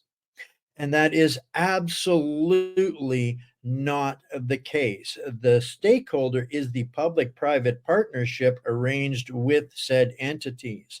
And we still have have yet to get through that stigma of understanding that the stakeholders are the corporations. They are the fascism, and the policies such as this, representing the stakeholder, that is not representing us, the individual, the human, the person. What the person gets out of this is the tokenization that's tagged like a deer. Every blade of grass of consumption is they're not concerned about our misuse of that blade of grass. That is the data point, the tokenization of the money and the profit for the corporation, whichever corporation that might affect under the public-private partnership. So this control economy is literally the fascism, to support these public-private partnerships and control our expense that's cutting into their profits is how they see this. So this data-driven society, this social credit system is not meant to keep us in line. It is meant and implemented to keep the profits flowing for the public-private partnerships and to cull the bad expenses, i.e. us, that don't comply and resonate with their agenda. So I don't know if any of that helps for me, I have to dumb it down in order to digest it and regurgitate it in anything that makes sense.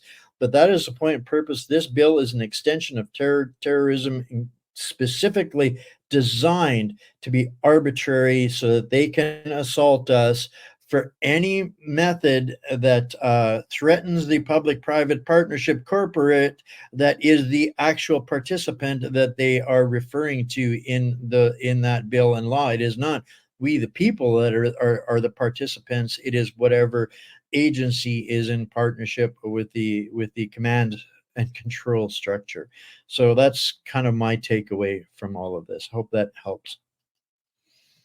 Thanks very much, Wayne. That's very clear. And I don't find it dumbed down. It's just in language that we can, from all our different trades, understand. Jody Ledger, would you be so kind as to probably our last question for this press conference? Okay, so neither one of these statements I'm going to make are my own. Chris just sent me this little thing. The difference between Hamas, the Taliban, and our government is that our terrorists come with a marketing department, our government marketing department. But the question I actually have is something that Ed Jamnisek and myself were discussing, and Ed Jamnisek is from the Freedom Report. And Lisa, we were in a conference with you, I believe it was earlier in the week or last week, and Ed had asked a question, and I don't know if you saw it or heard it. And so I sent you a message on it, and I didn't get a response. So I'm going to ask you again. And this was originally Ed Jamnisek's question, so I can't take credit for it. But he wanted to know, as a lawyer, understanding the law, understanding the different legal remedies we may or may not have, is it possible to file for an injunction to stop this bill from going through or even being considered by the senators based on the egregious acts of going against our Constitution, our Canadian Bill of Rights, and the numerous legislation that is out there that is supposed to protect Canadians' privacies?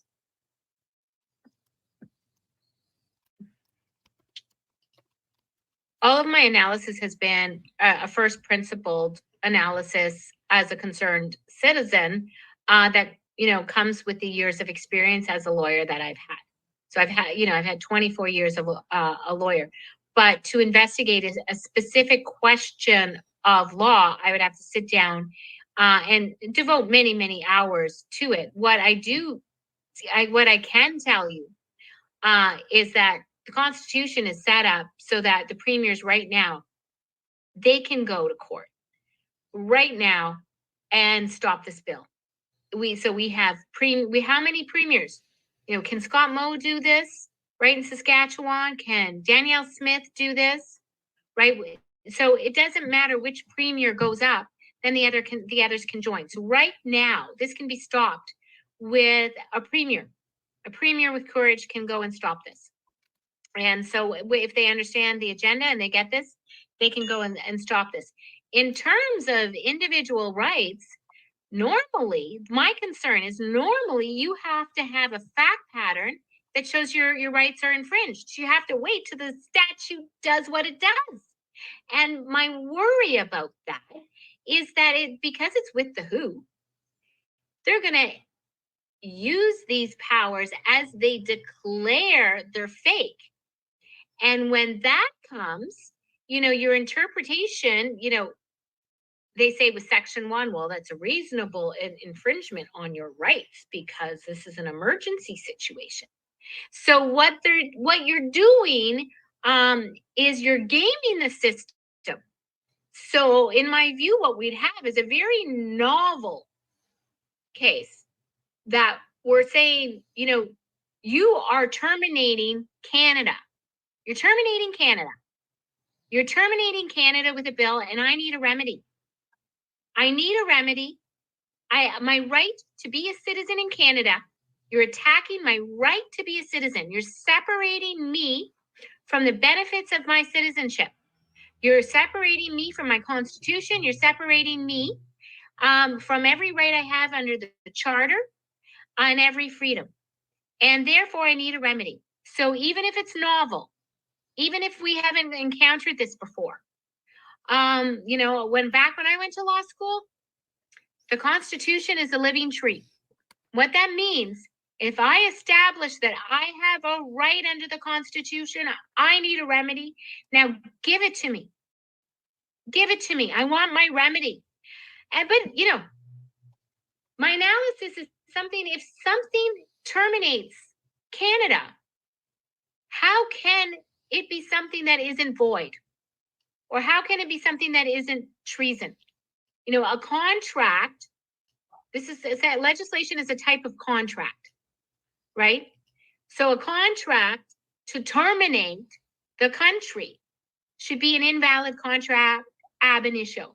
Just like if Bonnie and I had a contract to terminate the life of Wayne Peters, and we would never do that. Wayne, we love you. We love you. Bonnie could say, Lisa didn't perform the contract. I'm going to court, right? That's an invalid contract. And so we have to expand our analysis and use it almost by analogy. What are the analogous circumstances that grant us legal rights? But I would say normally, your rights first have to have been infringed in order to get to court. And by then, I'm afraid it's too late. So by then, they're going to have their pandemic, their very scary pandemic. And for those who think that the climate change connection, well, it's not very real.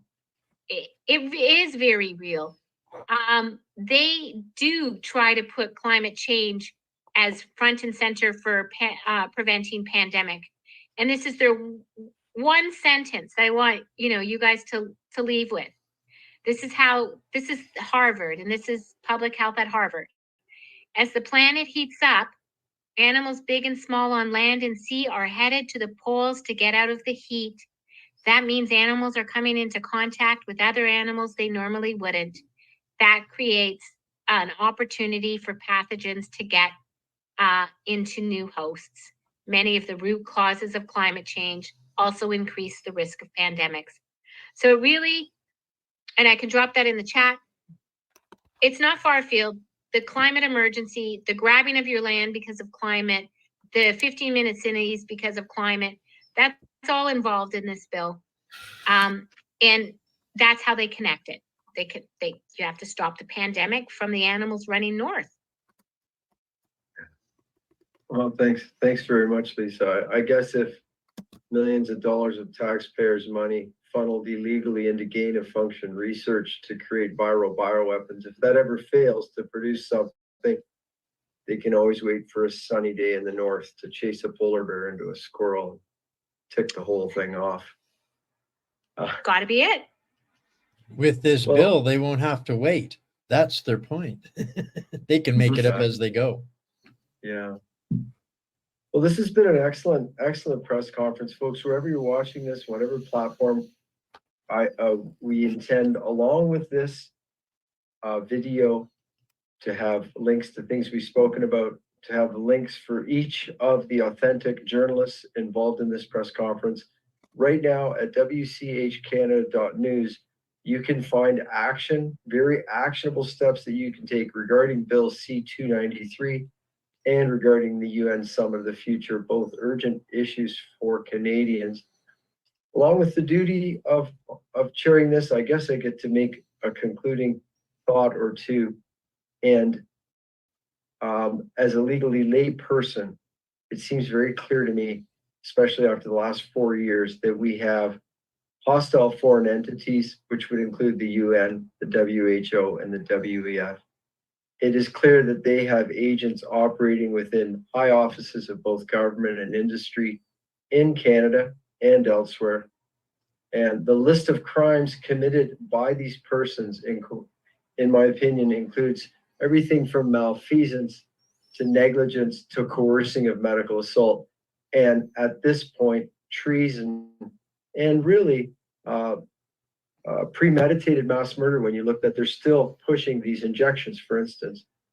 So in addition to a political problem, we're definitely dealing with a criminal issue. I think we're in a situation that's urgent. I think that we have to take action now, some of the actions we just mentioned. But as our Chinese wisdom has shown us, death by 1,000 cuts is sometimes the path to victory. And I recommend everybody taking in this press conference, watching the authentic journalists live streaming this and sharing this. Take action. Do take the actions at WCHcanada.news, but get creative. We do need to restore the rule of law. These treasonous actions are completely unacceptable, and we need to stop them in every way and with full intensity. Thank you, everyone, for attending. God bless Canada and the world, and have a great day.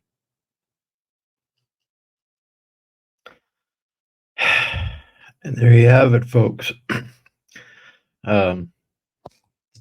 Such great chat throughout all of this. Awesome to have everybody participating.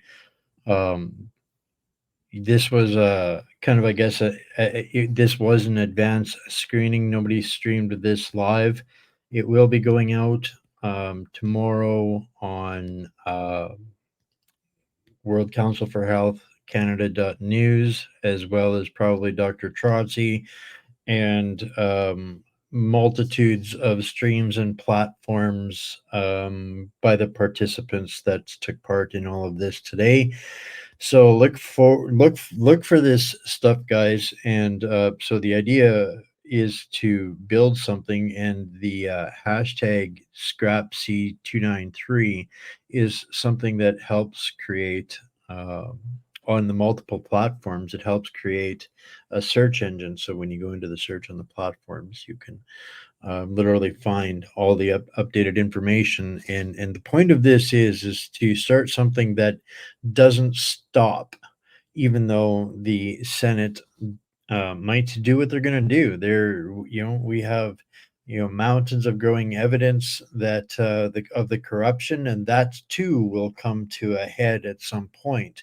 This is where we get something that makes it undeniable that right now this is something that we seriously need to unite to stop. This is the existential crisis. The fact that they are ramming this through the Senate is again further evidence of the treason and the corruption and all of these things that are all, this is for when you put on the oppressor's shoes, for lack of a better term, this is their last Hail Mary to wrap up all of the things that they need to do that they learned through the trial run of the C-19 pandemic measures. And now everything that they did through those lockdowns, through this bill, they're self-justifying themselves.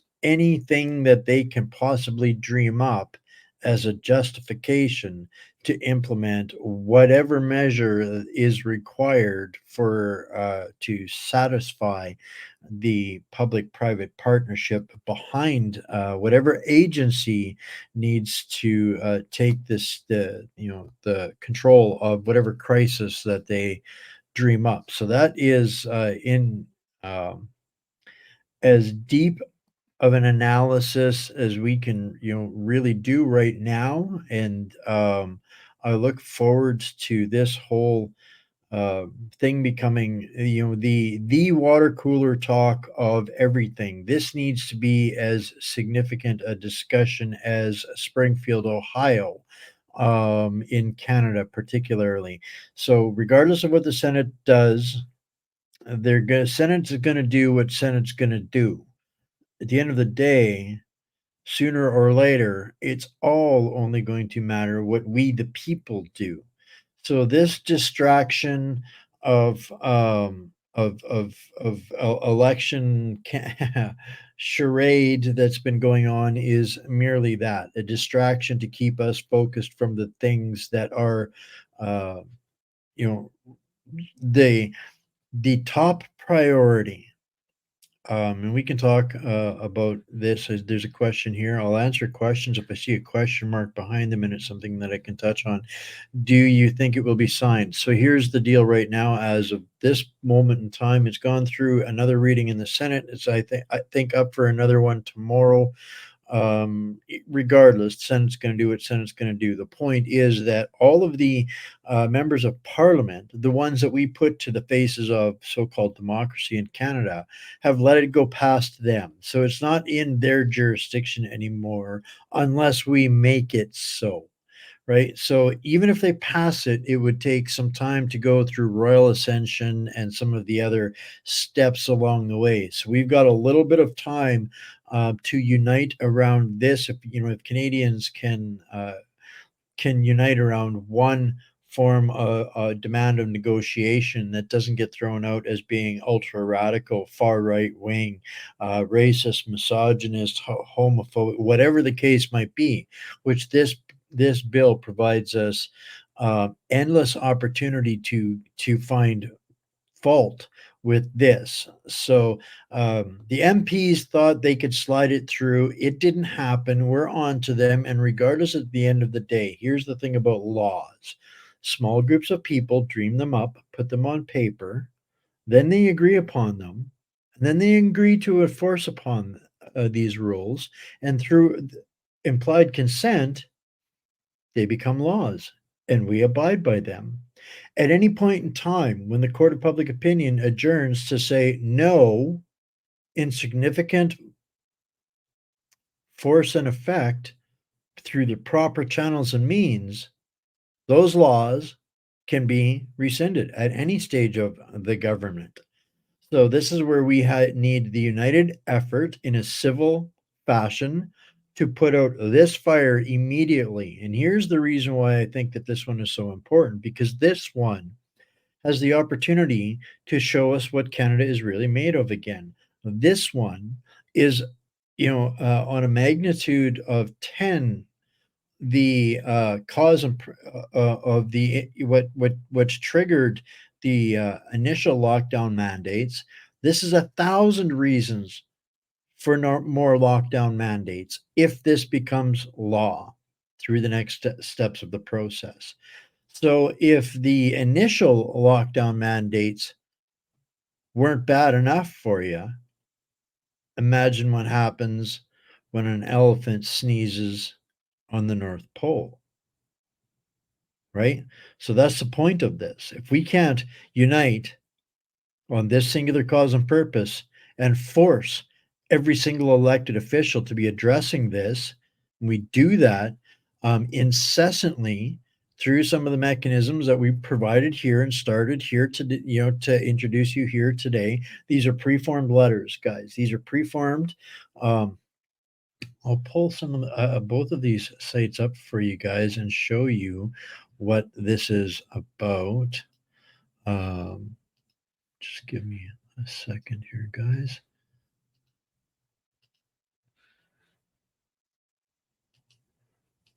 Okay. Now we brought this up, or they brought this up. Dr. Trozzi, I believe, brought this up, which is one of the two tools. This is where we start. This is just a start, and here's why this is a good start. Because off of not this one, but the other letter, this one here, I know that we got 43,000 emails sent to the senators in one afternoon. What can we really do? Now, the interesting thing about this stuff, guys, is it really is super simple. You fill in the blanks, and it will tell you based on your postal code and city who this should be addressed to. I'm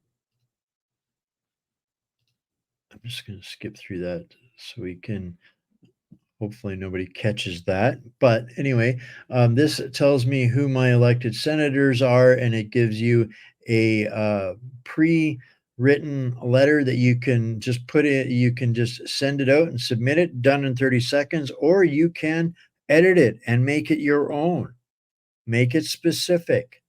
And one of the things that I've come to learn over the last few weeks is that if you don't, and this really burns me, but if you don't use the appropriate parliamentary language, that's the first filter. That's the first thing that sends it to the trash bin. And what do I mean by that? Is if you don't use words like whatever their title might be, right honorable, yada, yada, yada, if you don't address your communication with the right the right honorable, then it's already file 13, gone. So you have to address it appropriately per their position. Not that hard to do. And you have to request an official response in the same appropriate language. Letter mail still mortifies them, and it's other than the cost of your paper, envelopes, and time, no stamps are required. And there is nothing that mortifies them more than showing up to the office and there is 5 mail bags full of appropriately written letters that they are compelled to respond to, or else they get addressed within the parliament as failing their constituents.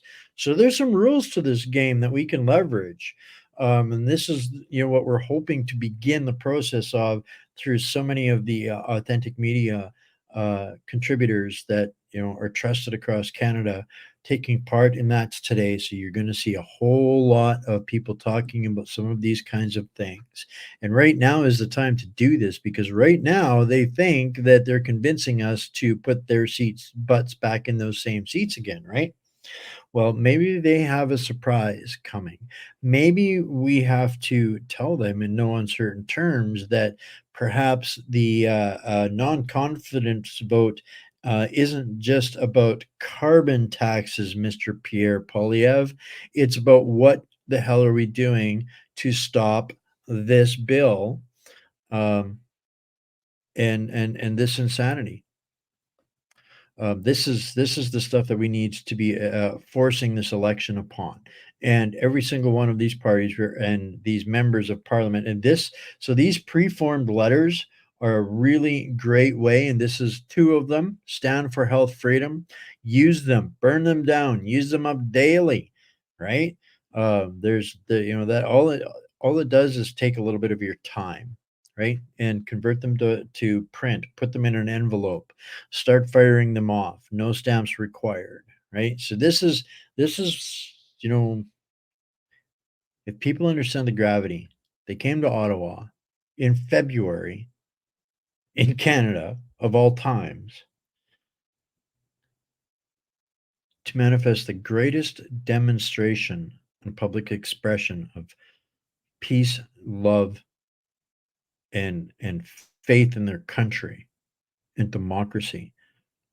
That was that was a test run, guys. That was a test run of what they're planning to do.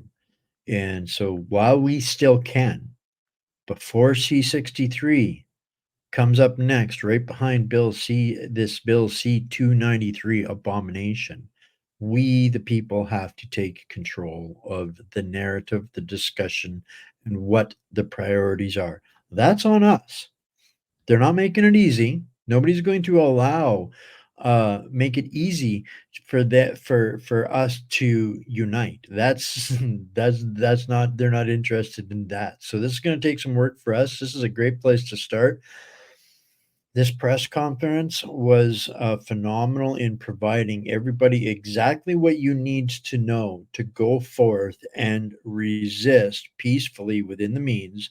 And there's a lot more that's going to come out of this over the next coming days and weeks. So sorry, I'm probably missing some comments and questions here. I said I'd answer some questions.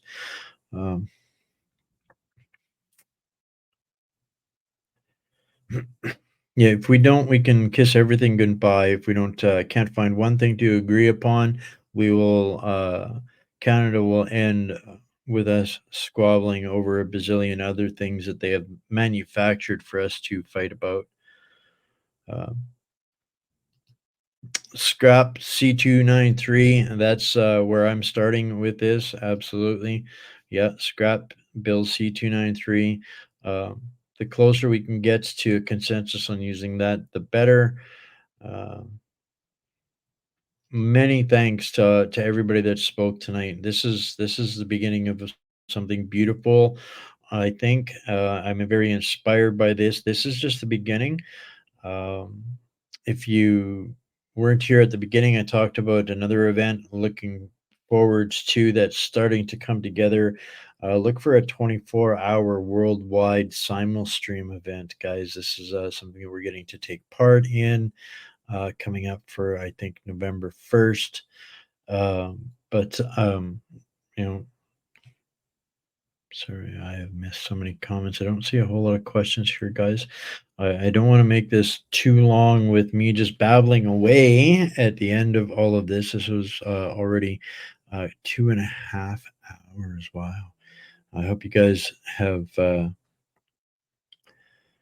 a lot out of this. That is, again, one of the locations. 100% is more than axe the tax. This is a far bigger issue than just axe the tax. Axe the tax is a distraction, but it's up to us whether we take the bait or we force them to address the uncomfortable conversations. So that's what this is us trying to start bringing our country together under one synchronistic understanding of the greatest existential threat, and this kind of arbitrary legislation should be enough to say, whoa, wait a minute, we're not having this, and we have an ability to make that kind of influence right now while they're paying attention, thinking that they might get a seat of their own. On Monday, guys, I've got Peter McIsaac coming on. Wow, this guy is going to melt your brains. It's going to be a drink from the fire hose again. 24 years of security and intel, and this guy is like a one-man's force of nature. Very wise, with an incredibly interesting program that they're developing over in Nova Scotia. I think it carries a lot of weight is, once we can find some things to come together on and get moving in the same direction, and we get to introduce new and more and effective ideas and people that are doing brilliant work. So Peter McIsaac is coming on Monday, and I think so far we've got the White Rabbit podcast from Australia coming on Wednesday. That's going to be super huge. What else I got? A couple of regular scheduled maintenance things, guys. Again, I hope you find value in what we do. Make sure you double check your notifications and your subscriptions. Get all of the extras free at Substack. Take part in both of these bills, all of these links. Most of the people involved in that conversation, so that press conference, I will have links to get plugged into the efforts that they're doing. If you want to help me and buy me a coffee, there is going to be links in my Substack to do that as well. It's my life support system. Contrary to popular belief on some people's part, even if I don't get to it right away, that is the best way to reach me. Because honestly, guys, I get tens of thousands of communications a week, and it is literally a one-man army. And I struggle most of the time to try to keep up, but I do the best I can. That is the way to do it. And I'm, a lot of the people that you guys saw in that press conference are in the same situation, but this again gives us something to work towards collectively. We're working anyways, so this we're doing something anyways, so this is something that we can all do together, and that's the underlying message of everybody.